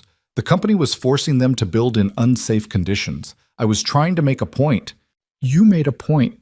You killed 6 people doing it. Rowan's voice was cold. I couldn't save you from that. No one could. But when you got out, who gave you the tools to start over? Who got you this contract with the mining company? Who made sure no one looked too closely at your past? The gun wavered slightly. You did. I did. So yes, brother, you owe me. Rowan gestured to Evelyn and the boys. These people need help, the same help I gave you, and you're going to provide it. Nathaniel lowered the gun slowly. His eyes moved over Evelyn, assessing her, then to the boys. Something in his expression softened slightly when he saw how young they were, how scared. What kind of help? He asked finally. The kind that involves explosives, chaos, and making the mayor of Raven's Fork wish he'd never been born. A slow smile spread across Nathaniel's face. It was not a comfortable smile. It was the smile of someone who'd been waiting for an excuse to burn something down. Now that, he said, I can help with. If you or someone you know is having a difficult time, free support is available. Find resources. Nathaniel Pike's workshop smelled like sulfur and ambition. He spread the documents across his largest workbench, his fingers tracing the incriminating numbers with the reverence most men reserve for holy texts. The lantern light caught the gleam in his eyes. Not greed, but something more dangerous. Recognition. Franklin Cole, he muttered, shaking his head. I should have known. The man comes down here twice a month, all smiles and handshakes, paying me to blast tunnels while he bleeds the company dry from above. He looked up at Rowan. You're certain these are authentic? Her husband kept them. Died because of them. Rowan's voice was flat. That authentic enough for you? Nathaniel glanced at Evelyn, who stood with her sons pressed against her sides. The boys were exhausted, swaying on their feet, but too afraid of this new stranger to sit down. Ma'am, Nathaniel said, and his voice had lost its manic edge. Your husband was a braver man than most. These ledgers could have bought his silence, could have earned him a fortune in hush money. Instead, he kept them as evidence. That takes integrity. It took his life, Evelyn said quietly. I'd rather have him back than his integrity. Fair enough. Nathaniel returned his attention to the documents. The Founders' Ball is in 48 hours. Cole will have security. Hired guns, probably 6 or 8 of them. The venue is the Grand Hall, which has exactly 2 entrances, both of which he'll be watching. Getting you inside will require a distraction significant enough that his men abandon their posts. How significant? Rowan asked. Nathaniel's smile returned, sharp and dangerous. How do you feel about fireworks? Over the next 2 days, the workshop became a war room. Nathaniel worked with the focused intensity of a man possessed, assembling devices he called theatrical displays, but which looked disturbingly like weapons. Rowan drilled Evelyn on what to say, how to say it, where to stand for maximum visibility. You'll have maybe 3 minutes before they throw you out, he told her. 3 minutes to make your case, show the evidence, turn the crowd against Cole. Every word has to count. What if they don't believe me? Evelyn's hand shook as she held the papers. What if they think I'm lying, that I forged these documents to get revenge? Then we'll have failed, and Cole will probably have us killed. Rowan said it like he was discussing the weather, which is why failure isn't acceptable. Samuel, who'd been listening from his corner, spoke up. What can we do? To help, I mean. Rowan studied the boy for a long moment. You stay safe, you stay hidden. You don't become leverage your mother has to worry about. We're always leverage, Samuel said, his voice bitter beyond his years. Everywhere we go, everything Mama does, she's thinking about us first. Maybe for once we could help instead of just being the reason she has to be afraid. The truth of it hit Evelyn like a physical blow. Her son was right. Every decision she'd made since Thomas died had been filtered through the lens of their safety. She'd rejected opportunities because they might be dangerous for the boys. She'd stayed quiet when she should have spoken because she feared retaliation against her children. She'd made herself small and powerless because that seemed like the best way to protect them. But it hadn't protected them. It had just made them into perpetual victims, running from town to town, always afraid, always one step ahead of disaster. Nathaniel cleared his throat. The boy has a point. If you want the crowd's sympathy, having your children visible will help. 3 young boys who've done nothing wrong, suffering for their father's one mistake. That's a powerful image. Absolutely not, Evelyn said immediately. I won't put them in danger. They're already in danger, Rowan said quietly. Have been since the moment Cole rejected you. The question is whether they face that danger hidden and powerless, or visible and fighting back. Evelyn looked at her sons. Samuel with his 2 old eyes, Caleb with his quiet strength, Joseph with his fragile hope. They deserved better than this. They deserved safety and childhood and futures that weren't defined by their father's desperate choice. But they also deserved to see their mother stand up, to know that sometimes you fought back even when the odds were impossible, to understand that dignity mattered more than safety. If we do this, she said slowly, you stay behind me. You don't speak unless I tell you to. And if things go wrong, you run. You don't wait for me. You don't try to help. You just run. Understood? All 3 boys nodded. On the morning of the founders' ball, Nathaniel presented Evelyn with a dress. It was simple, dark blue wool, clean lines, nothing fancy. But it fit properly. And when she put it on, she looked less like a desperate vagrant and more like a respectable widow. Where did you get this? She asked. Had it made. Paid a seamstress in town double her rate to have it ready in 1 day. Nathaniel adjusted the collar with surprising gentleness. If you're going to challenge a king, you need to look like you belong in the throne room. The plan was elegant in its simplicity. Nathaniel would set up his theatrical displays at 3 locations around Raven's Fork, close enough to be dramatic, far enough to avoid actual casualties. At precisely 8 o'clock, when the ball was in full swing, the displays would ignite. The resulting chaos would draw Cole's security away from the grand hall. In that window, Rowan would get Evelyn and the boys inside through the kitchen entrance, which would be temporarily unmanned. Once inside, Evelyn would make her way to the main ballroom and confront Cole before he realized what was happening. The crowd would see everything, hear everything. There would be no way to silence her without confirming everything she accused him of. And after? Evelyn asked. After I've said my piece and shown the evidence, what then? Then we see if the truth matters more than power, Rowan said, and we prepare to fight our way out if it doesn't. They left the workshop at dusk. Nathaniel went ahead to position his devices. Rowan led Evelyn and the boys through the forest on yet another hidden path, this one descending toward Raven's Fork from the east side, where the terrain was too steep for normal settlement. As they walked, Rowan fell back to walk beside Evelyn. There's something you should know, he said quietly. About me. About why I'm up on that mountain. You don't have to tell me. I do. Because if things go bad tonight, you should know who you're trusting. He was silent for a moment, choosing his words. 8 years ago, I worked for the territorial marshal, tracked down criminals, brought them in for trial.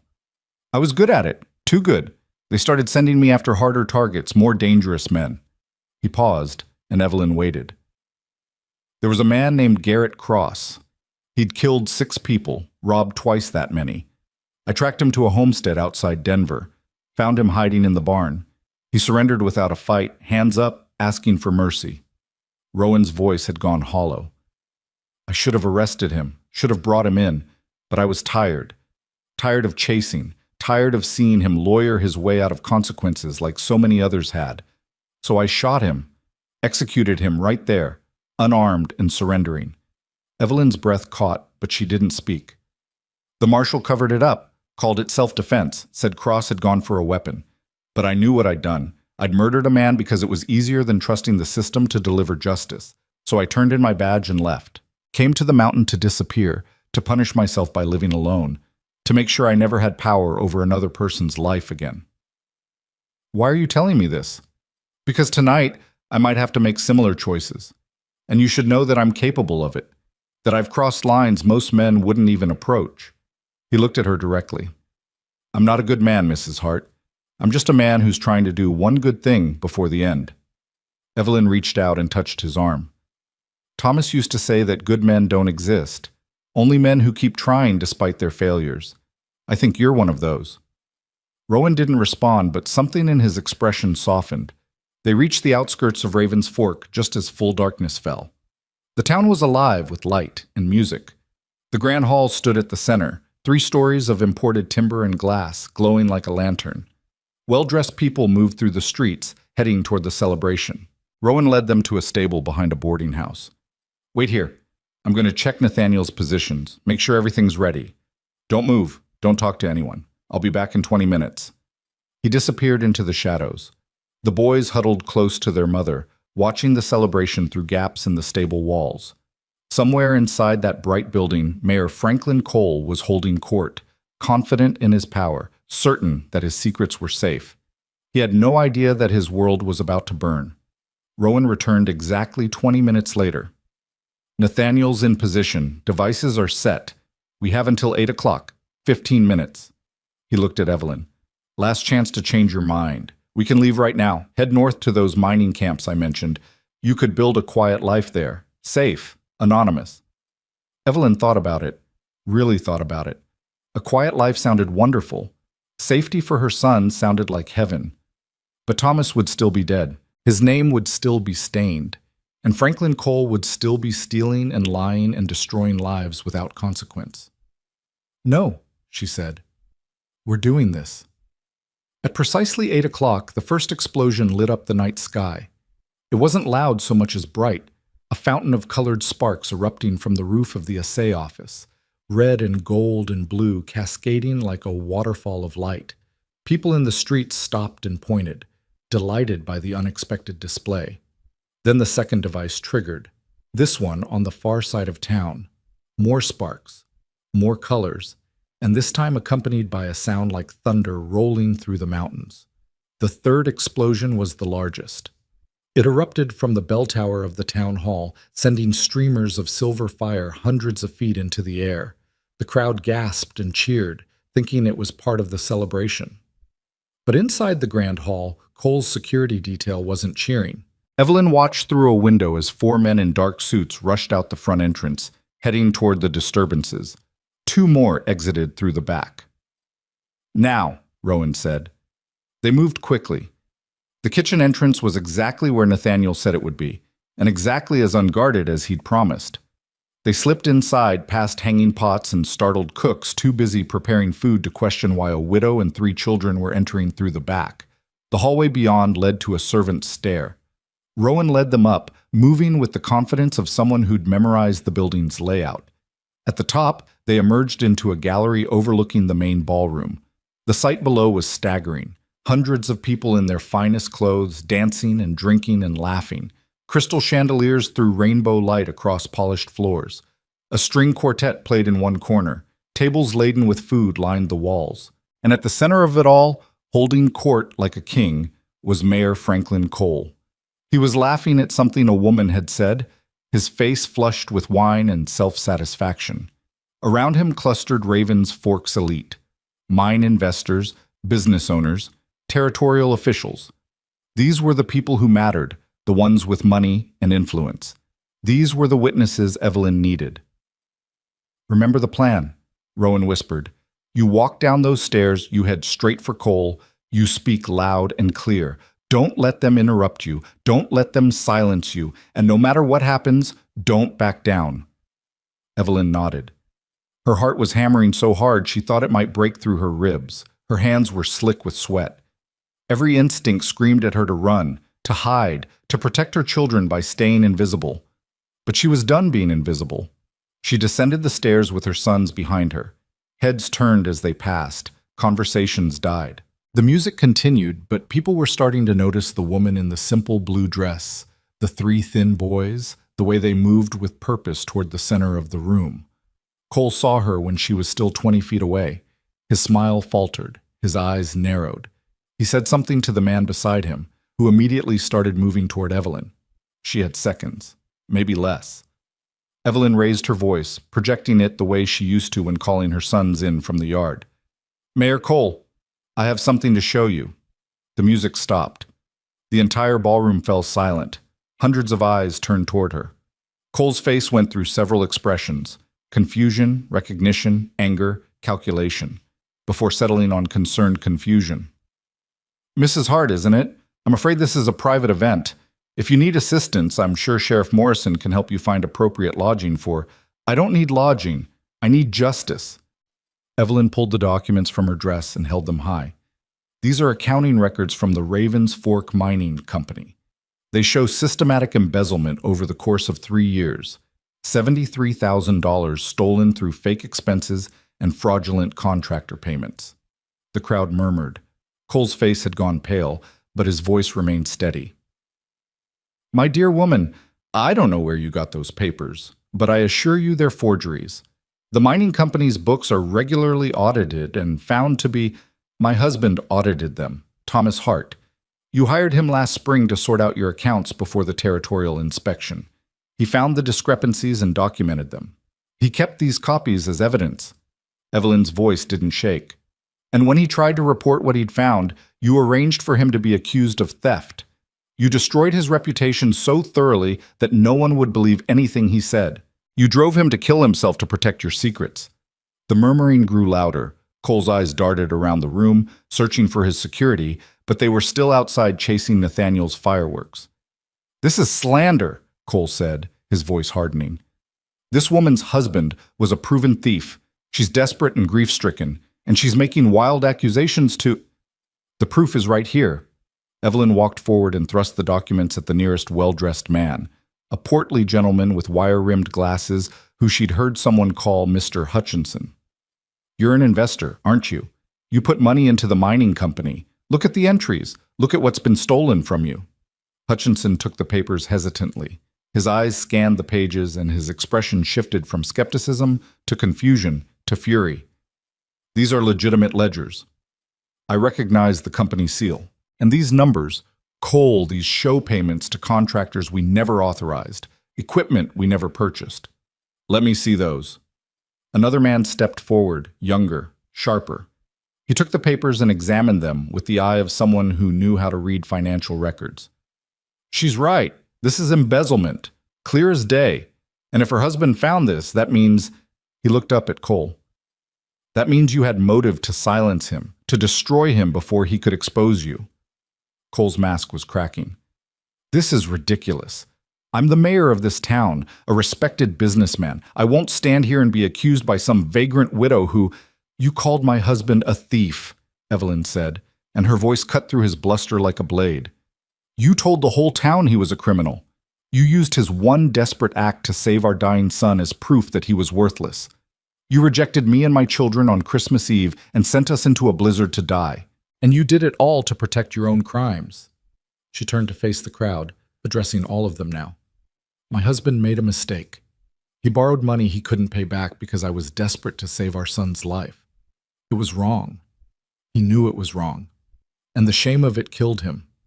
But his mistake was born of love. What was yours born of, Mayor Cole? What excuse do you have for stealing from your own investors, from your own town? The silence was absolute.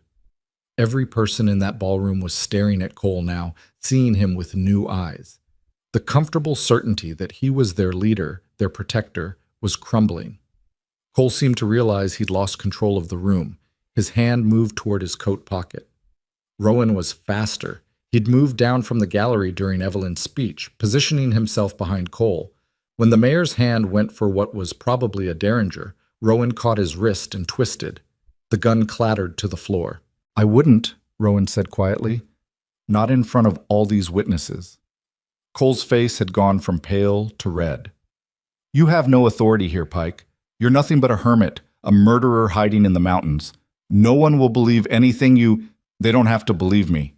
Rowan released Cole's wrist and stepped back. "The documents speak for themselves, and I'm guessing once territorial authorities start investigating, they'll find even more evidence. Hidden accounts, falsified records, maybe even proof of what you did to pressure Mr. Hart into silence." A new voice cut through the tension. "That won't be necessary." Everyone turned. A man stood in the doorway, tall, distinguished, wearing the formal uniform of a territorial marshal. Behind him stood 3 deputies, all armed. "I'm Marshal Robert Trent," the man said, walking into the ballroom. "I've been investigating irregularities in the Ravens Fork Mining Company for 6 months, but we've been lacking concrete evidence. Until now." He gestured to the documents Hutchinson still held. "I'll need to examine those, along with any other records Mrs. Hart's husband may have kept." Evelyn pulled the second packet from her dress. Copies Nathaniel had made, insurance in case something happened to the originals. She handed them to the marshal with trembling hands. Trent scanned them quickly, his expression growing darker. "Franklin Cole, you're under arrest for embezzlement, fraud, and conspiracy. Gentlemen, take him into custody." The deputies moved forward. Cole tried to back away, but there was nowhere to go.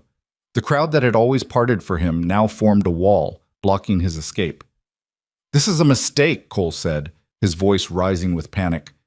"You're making a terrible mistake. I'm the mayor. I'm a respected—" "You're a thief," Marshal Trent said flatly.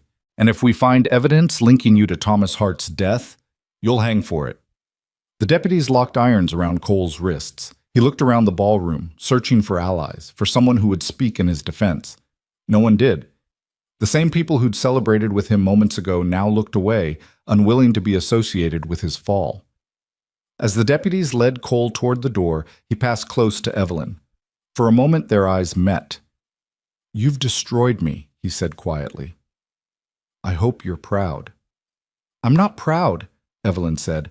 "I'm just done being afraid." Cole was taken away. The ballroom erupted into chaos, people shouting questions, demanding answers, clustering around Marshal Trent and the investors. But Evelyn barely heard it. Her legs gave out, and she sat down hard on the polished floor, adrenaline draining away and leaving her hollow. Samuel, Caleb, and Joseph crowded around her, and she pulled them close, breathing in the smell of their hair, feeling their hearts beating against her. "Is it over, Mama?" Joseph asked. "I think so, baby. I think it's over." But even as she said it, she heard shouts from outside. Gunfire. Rowan was already moving toward the door. "Stay here," he ordered. "Don't move." He disappeared into the night.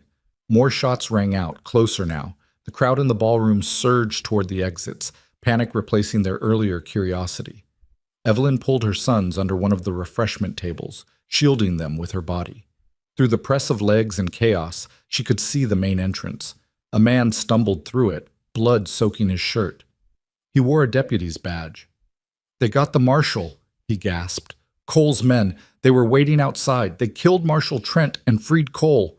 He collapsed before he could finish. The ballroom descended into complete chaos. People screamed and pushed toward the exits. Glass shattered. Somewhere, a woman was sobbing. Evelyn's mind raced. Cole was free. He'd killed a territorial marshal. He had nothing left to lose, which made him infinitely more dangerous, and he knew exactly where she was. The shooting outside intensified. Through the windows, she could see muzzle flashes, shadows moving in the darkness. Someone was fighting, probably Rowan, possibly Nathaniel. Then she heard boots on the stairs above. Heavy, purposeful, coming down. Sheriff Morrison appeared at the top of the gallery, and he had a rifle. His eyes scanned the chaos below until they found Evelyn huddled under the table. "Mrs. Hart," he called out. His voice was almost apologetic. "Mayor Cole would like a word with you, and your sons, outside. Now!" He raised the rifle, pointing it directly at her. Evelyn stood slowly, pushing her boys behind her. "Leave them out of this. Whatever Cole wants, he can take it up with me." "Not how this works." Morrison gestured with the rifle. "All of you, outside. Don't make me shoot you in front of all these nice people." There was no choice. Evelyn took Joseph's hand, and Samuel took Caleb's, and together they walked toward the door. The crowd parted for them, but no one tried to help. They were all too afraid, too shocked, too focused on their own survival to risk themselves for a widow and 3 boys. Outside, the street was a war zone. Bodies lay sprawled in the dirt. Deputies, Cole's hired guns, bystanders caught in the crossfire. Buildings burned where stray shots had ignited oil lamps. And in the center of it all, holding a pistol to Rowan's head, was Franklin Cole. The mayor's fine clothes were torn and bloodied. His face was a mask of rage and desperation, but his hand was steady on the gun. "Mrs. Hart," he said when he saw her.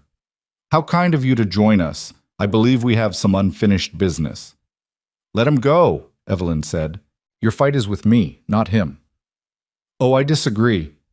My fight is with everyone who thought they could destroy me. You, Pike, his lunatic brother who probably set those explosions."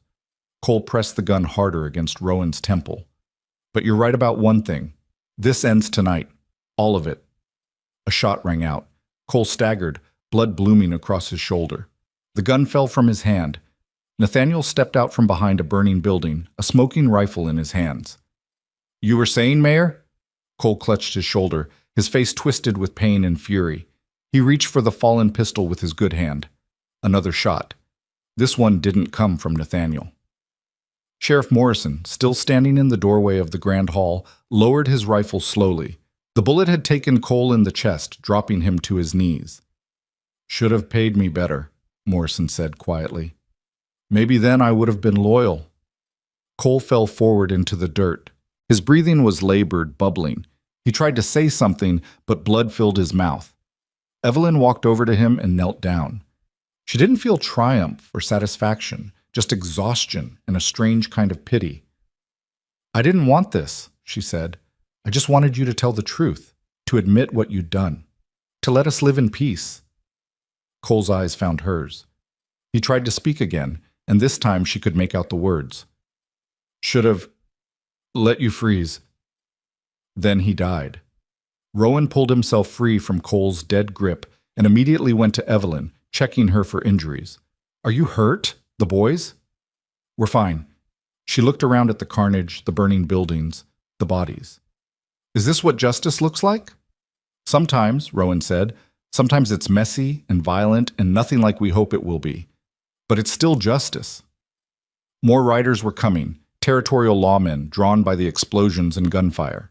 Within the hour, the street was filled with authorities sorting through the aftermath, taking statements, trying to piece together what had happened. Evelyn told them everything about Thomas's discovery, Cole's embezzlement, the attempt to silence them. The surviving investors corroborated her story, eager to distance themselves from Cole's crimes. Nathaniel explained the fireworks, emphasizing they'd been designed for spectacle, not harm. By dawn, it was over. Cole was dead, his conspirators arrested, and Evelyn's testimony was documented and filed with the territorial court. A lawyer approached her as the sun rose. "Mrs. Hart, the mining company's board would like to offer compensation. Your husband's discoveries saved the investors from further losses. They feel you're entitled to a reward." "How much?" She was too tired to be diplomatic. $5,000, and a formal apology acknowledging that your husband was a man of integrity who acted heroically to expose corruption. $5,000. More money than Thomas had earned in his entire life. More than enough to give her sons a future. "I'll take it," she said. "On one condition. My husband's name is cleared." Officially. In writing. I want it stated publicly that Thomas Hart was not a thief, but a whistleblower who was destroyed for trying to do the right thing. The lawyer nodded. I'll make sure it's in the formal statement. Evelyn walked back to where Rowan stood with Nathaniel and her sons. They all looked as exhausted as she felt. What now? Samuel asked. Evelyn looked at Rowan, then at the mountains rising behind the town. She thought about the cave, the warmth, the safety of stone walls and crackling fire. She thought about the mining camps to the north, the possibility of building something new. She thought about all the places she could go, all the lives she could try to build. But mostly she thought about how tired she was of running. Now, she said, we rest. The rest Evelyn had promised turned out to be more complicated than she'd imagined. Raven's Fork wanted to make amends, wanted to transform her from villain to victim to hero in the span of a single night. Within days of Cole's death, the town council offered her a house, one of Cole's properties, ironically, seized by the territorial government and redistributed as restitution. She stood on the porch of that house 3 days after the confrontation, looking at its painted shutters and glass windows and sturdy roof. It was everything she'd dreamed of during those frozen nights in the wagon. Safety, warmth, respectability. It felt like a coffin. You're not going to take it, are you? Rowan stood beside her, reading her expression the way he'd learned to do over their days together. They're trying to buy forgiveness, Evelyn said quietly, trying to convince themselves they're good people who made an understandable mistake. But they weren't mistaken. They were cruel. They turned us away knowing we'd die, and they did it because it was easier than showing mercy. So what will you do? Evelyn looked past the town toward the mountains rising in the distance. You mentioned mining camps. North, over the divide. Are they really there? 3 of them. Rough places. Men working claims that'll probably never pay out. Living in tents and shacks, fighting the mountain for every ounce of copper and silver. He paused. But they're real. And they're far enough from here that nobody cares what your last name is or what your husband did. Would they accept us? A widow with 3 boys? They'd accept anyone willing to work. The camps need everything. Cooking, sewing, teaching, doctoring. Women are scarce up there. A woman with skills? You'd be invaluable. He met her eyes. But it won't be easy. Winters are harder than anything you've seen. Summer brings floods and rock slides. And the men can be rough. Dangerous sometimes. More dangerous than dying in a blizzard? More dangerous than a mayor who wanted us dead? Rowan's scarred mouth quirked into something almost like a smile. Fair point. That evening, Evelyn gathered her sons in the boarding house room the town had provided temporarily. She'd put off this conversation, afraid of their reaction, but they deserved to know what she was considering. We're not staying in Raven's Fork, she said without preamble. I know the town's offered us a home, money, apologies, but I don't want their guilt. I want a fresh start where nobody knows us, nobody judges us, nobody tries to make us into something we're not. Samuel nodded slowly. He was the one who'd understand, who'd felt the weight of those stares, those whispers. Where would we go? There are mining camps north of here, small communities, hard living, but honest work. Rowan says they need people who can cook, sew, teach. I could do all of that. We could build something there. Something that's ours, not handed to us out of obligation. Would Rowan come with us? Joseph asked, and there was hope in his young voice that made Evelyn's chest tight. I don't know, baby. That's his choice to make. You should ask him. Caleb spoke up, surprising everyone. He was usually the quiet one, content to let his brothers do the talking. He saved us. He helped us. He stood with us when nobody else would. That means something. It did mean something. More than Evelyn had wanted to admit. Over the past weeks, Rowan Pike had become more than just their rescuer. He'd become the steady presence she relied on, the strength she borrowed when her own ran out. The thought of walking away from him, of taking her boys north while he returned to his solitary cave, felt wrong in a way she couldn't quite articulate. But she also wouldn't presume. Wouldn't assume that his help meant anything beyond basic human decency. He'd given them shelter, protection, justice. She had no right to ask for more.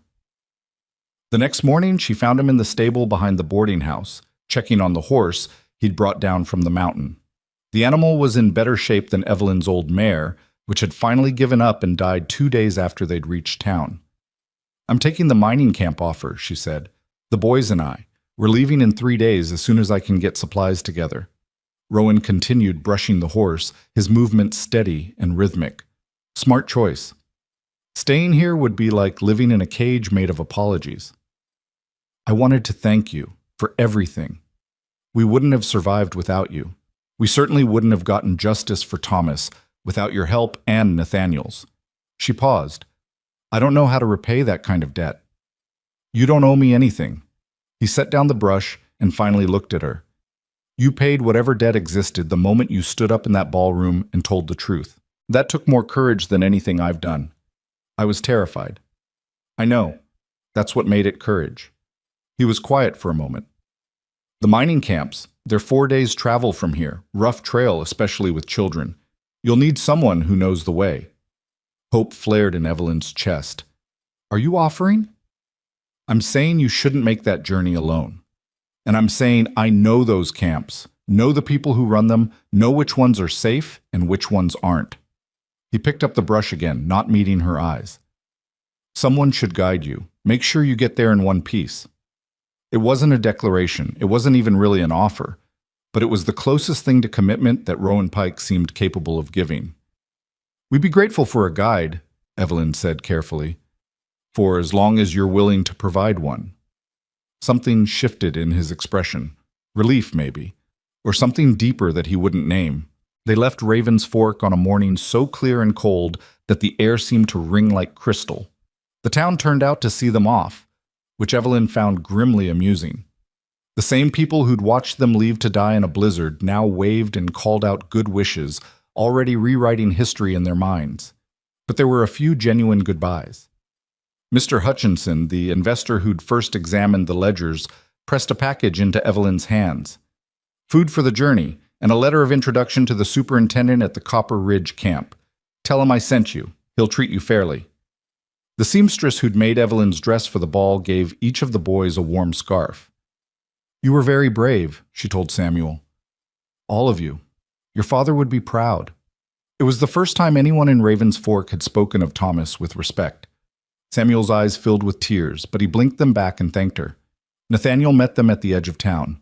He'd packed his own supplies, his saddlebags bulging with mysterious packages that probably contained explosives. "You're coming too?" Evelyn asked, surprised. "Someone needs to keep my brother out of trouble. Besides, mining camps always need someone who knows how to blast rock safely." He grinned. "Figured I'd make myself useful." So their party became 5. Evelyn, 3 boys, and 2 brothers who'd barely spoken in 8 years, but now moved together with the ease of men who understood each other's silences. The journey north was nothing like the desperate flight that had brought Evelyn to Raven's Fork. They traveled at a reasonable pace, stopping to camp when the boys grew tired, taking time to hunt and fish and rest. Rowan taught Samuel how to read trail signs, showed Caleb how to start a fire with wet wood, let Joseph ride on his shoulders when the path grew too steep. At night, around the campfire, Nathaniel told wild stories about his explosives work that were probably half lies but made the boys laugh. Rowan carved small figures from wood, a horse for Joseph, a wolf for Caleb, an eagle for Samuel. Evelyn mended their clothes and cooked their meals, and slowly felt the knots of fear and desperation that had lived in her chest begin to loosen. On the 4th day, they crested a ridge and looked down at Copper Ridge Camp. It was exactly as rough as Rowan had promised. Maybe 100 structures scattered across a valley, tents, lean-tos, a few actual cabins built from scrap lumber.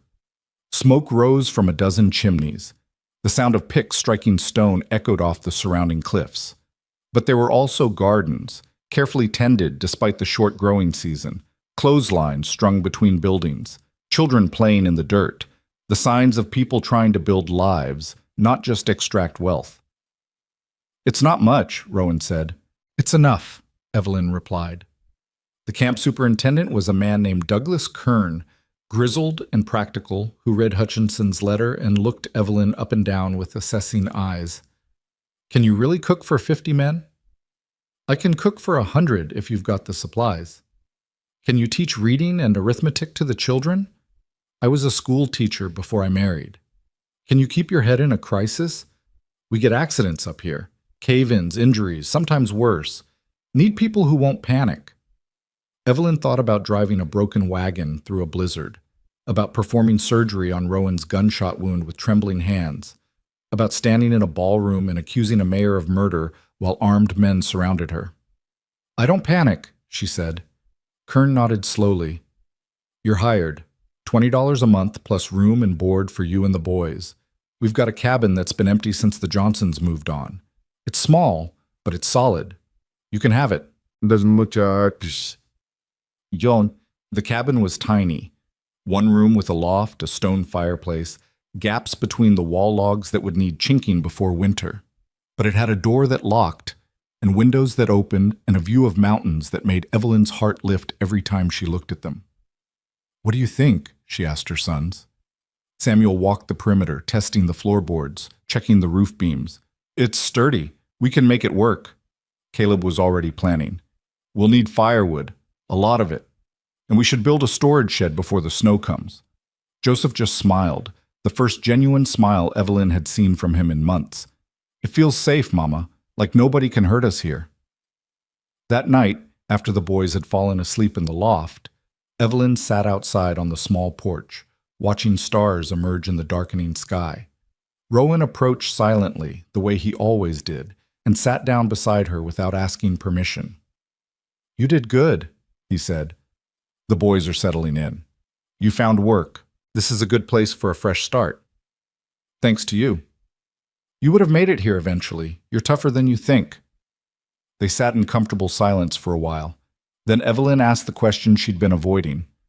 What about you? Will you go back to your cave now? Return to the mountain? Rowan was quiet for a long time. That cave was a hiding place, a punishment I gave myself for things I'd done.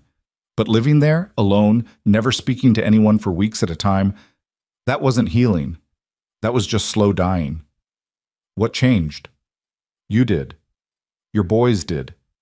He looked at her, and in the starlight, his scarred face seemed less frightening and more human. I spent 8 years convincing myself I didn't deserve connection, didn't deserve family, didn't deserve anything but isolation. Then you showed up half frozen and desperate, and for the first time in years, I had a purpose beyond just surviving. I remembered what it felt like to matter to someone. Evelyn's breath caught. You matter, Rowan, to all of us. You saved our lives. You saved mine too. You just did it differently. He stood up, and for a moment she thought he was leaving, but instead he reached down and took her hand, pulling her to her feet. Nathaniel and I talked. We're going to stay, set up a proper explosives operation, work the camps, make ourselves useful. That cabin down by the creek, the one Kern said was available for skilled workers, we're taking it. You're staying. Evelyn repeated it, needing to hear the words again to believe them. I'm staying, if that's all right with you. Relief and something deeper washed over her. It's more than all right. He smiled then, a real smile that transformed his face, and Evelyn understood why the town had feared him. Not because he was dangerous, but because he was authentic in a way that made other people's pretenses uncomfortable. The weeks that followed fell into a rhythm that felt almost like peace. Evelyn cooked breakfast for the miners before dawn, taught reading and writing to a dozen children in the afternoon, sewed and mended in the evening. Her boys thrived. Samuel appointed himself protector of the younger children. Caleb discovered a talent for carpentry. Joseph's cough finally healed in the dry mountain air. Rowan and Nathaniel built a workshop and began carefully expanding the mining operations, their controlled explosions opening new veins of ore. Rowan was different here than he'd been in the cave. Still quiet, still watchful, but no longer isolated. He taught the boys to hunt, helped Evelyn repair the cabin's roof, sat with her in the evenings, and talked about everything and nothing. Winter came early and hard. The first snow fell in October, and by November the valley was buried under 3 feet of white. But the cabin was warm, the food stores were adequate, and Evelyn found herself genuinely happy for the first time since Thomas died. It was during that first winter that the proposal came. They were sitting by the fire one evening, the boys asleep in the loft, when Rowan said, I've been thinking about the future. That's unusually optimistic for you. He huffed a laugh. I'm trying something new, being hopeful. He poked the fire, sending up sparks. The boys need a father, not to replace Thomas. Nobody could do that. But someone to teach them, guide them, keep them safe. And you need a partner. Someone to share the burden of building a life up here. Evelyn's heart began to pound.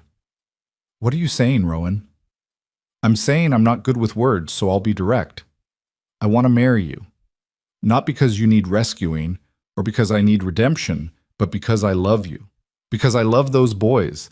Because when I imagine the future, you're all in it, and when you're not, the future looks empty. It wasn't a romantic proposal. There was no kneeling, no ring, no flowery declarations. It was pure Rowan, honest, direct, slightly awkward. It was perfect. Yes, Evelyn said. Yes, I'll marry you. He looked at her like he'd expected rejection, like her acceptance was a gift he didn't deserve. Then he leaned over and kissed her, gentle and tentative, and Evelyn felt something inside her that had been frozen since Thomas died finally begin to thaw. They married in spring when the snow melted and wildflowers covered the valley. The ceremony was simple. Superintendent Kern officiating, the whole camp in attendance, Nathaniel standing as witness with a grin that suggested he'd seen this coming long before they had. When Kern asked if anyone objected, Joseph shouted, "No!" so loudly that everyone laughed. Samuel and Caleb stood beside Rowan, solemn and proud, already thinking of him as the father they'd lost. Evelyn wore the blue dress from the confrontation, altered now with lace that the camp seamstress had added. Rowan wore a clean shirt and had trimmed his beard. They both looked nervous and happy, and slightly overwhelmed by the idea that they were building something new together. After the ceremony, as the camp celebrated with music and dancing and food, Evelyn found herself standing at the edge of the gathering, watching her sons play with the other children. Rowan came up beside her and slipped his arm around her waist. "Regrets?" he asked. "None. You?" "Only that I didn't find you sooner." She leaned into him, feeling the solid warmth of his presence. "We found each other when we needed to. That's what matters." The years that followed weren't easy. Mining camps rarely were. There were accidents and illnesses, harsh winters and failed claims, men who drank too much and fights that turned ugly. But through it all, Evelyn and Rowan built something solid. The cabin expanded, first a proper bedroom, then a workshop for Rowan, then a schoolroom where Evelyn taught reading and arithmetic to a growing number of children. Samuel grew into a young man with his father's integrity and his stepfather's quiet strength. Caleb became the camp's best carpenter. Joseph, the sickly child who'd nearly died a dozen times, grew tall and strong and became a medic's apprentice. Nathaniel remained their neighbor and friend, his explosives expertise making him invaluable to the camps. He never married, claiming he was too unstable for domestic life, but he became the favorite uncle to Evelyn's boys and eventually to the 2 daughters she and Rowan had together. Word spread about Copper Ridge, about the widow who'd stood up to a corrupt mayor and won, about the mountain man who'd saved her and her sons, about the community they'd built where people were judged by their work and character, not their past mistakes. Other rejected families began to arrive, people fleeing debts, crimes, shame, poverty. Evelyn turned none of them away. She knew too well what it felt like to be desperate and denied. The camp grew from 100 people to 300, from a temporary settlement to a permanent town. They named it Haven. Evelyn hadn't suggested the name, but when the camp council proposed it, she didn't object. It was accurate. This was a haven for people who needed one, built by people who understood what it meant to have nowhere else to go. 5 years after Evelyn stood in that ballroom and confronted Franklin Cole, a reporter from Denver traveled to Haven to write about the widow who'd exposed corruption and built a town in the wilderness. She found Evelyn teaching a class of 20 children, her hair graying now but her eyes still sharp and determined. Rowan was outside showing Samuel and a group of young men how to safely set charges for a new mine shaft. The daughters, Margaret and Anna, were helping Nathaniel in his workshop, learning chemistry and mathematics alongside explosives safety. "People say you're a hero," the reporter said, "that you stood up to power and won, that you built something remarkable here." Evelyn considered the question while watching her students work through their arithmetic problems. "I'm not a hero. I was a desperate woman who got lucky.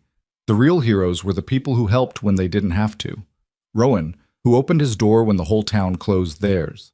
Nathaniel, who risked everything to help us expose the truth. Even Thomas, who kept evidence of corruption when it would have been easier and safer to stay silent. What would you say to other women in similar situations? Women who've been rejected, cast out, told they're not worthy. Evelyn looked out the window at the town she'd helped build, at the families who'd found safety here, at her sons working alongside the man who'd chosen to be their father. I'd say don't accept other people's judgment of your worth. They don't know your story. They don't know your strength. And I'd say that sometimes home isn't where you're born or where you're welcomed. Sometimes home is what you build when everyone else turns you away. Sometimes home is the people who stand beside you when standing alone would be easier. Sometimes home is just deciding you're done running and you're going to fight instead. She paused, thinking back to that Christmas Eve when the mayor's words had cut through her like a blade, when she'd driven her wagon into the mountains with no hope and 3 starving boys. But mostly I'd tell them what Rowan told me, the night everything changed. When you've been rejected everywhere else, when you're certain you're going to die alone and afraid, sometimes you just need one person to open their door and say the words that make all the difference. What words were those? The reporter asked. Evelyn smiled, remembering the scarred mountain man standing in his cave entrance, remembering the warmth of the fire behind him, remembering the moment when fear began to transform into hope. "You're home now," she said quietly. "That's all. Just 3 words. You're home now."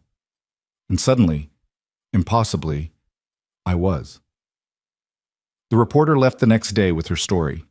It was published in newspapers across 3 territories, and more families came. More rejected, desperate people looking for the place where they'd be told they belonged. Evelyn welcomed them all. She taught their children, fed their hungry, found work for their willing hands. And to each new arrival, each family stepping off the trail exhausted and afraid, and certain they'd finally run out of places to run, she said the same thing Rowan had said to her all those years ago. "You're home now. You're safe. And you're welcome here for as long as you need." Because she remembered what it felt like to hear those words when you'd given up hope. She remembered how they could change everything, how they could save not just a life but a future. Years later, long after the reporter's story had faded from memory, long after Haven had become prosperous enough to attract people who'd never known rejection, Evelyn sat on her porch with Rowan, watching the sun set over the mountains. "Do you ever think about that night?" she asked. "When you found us under the wagon?" "Sometimes. I think about how close you came to dying, how easily I could have stayed in the cave and never known." "What made you come out? In all that time you've never really said."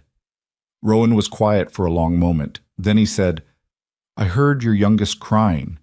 The sound carried even through the storm, and I thought about how many people probably heard him and chose to ignore it, chose to stay warm and safe, and tell themselves it wasn't their problem.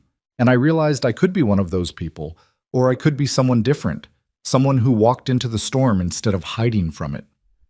"I'm glad you chose the storm." "So am I." He took her hand, his thumb tracing the calluses she'd earned from years of work. "You know what the funny thing is? I thought I was saving you, but you saved me too. You gave me a reason to come down from that mountain, to stop punishing myself, to believe I could be more than my worst mistake." Evelyn leaned her head on his shoulder. "We saved each other. That's how it works when you actually love someone." The sun dropped below the peaks, painting the sky gold and crimson. Somewhere in the town below, children laughed and played. Somewhere, families sat down to dinner in homes they'd built with their own hands. Somewhere, people who'd been rejected everywhere else had finally found the place where they belonged. And on the porch of a small cabin that had grown into a home, a widow and a mountain man sat together in the gathering darkness, grateful for the storm that had brought them together, grateful for the courage it had taken to keep fighting, grateful for the simple miracle of being home. The end.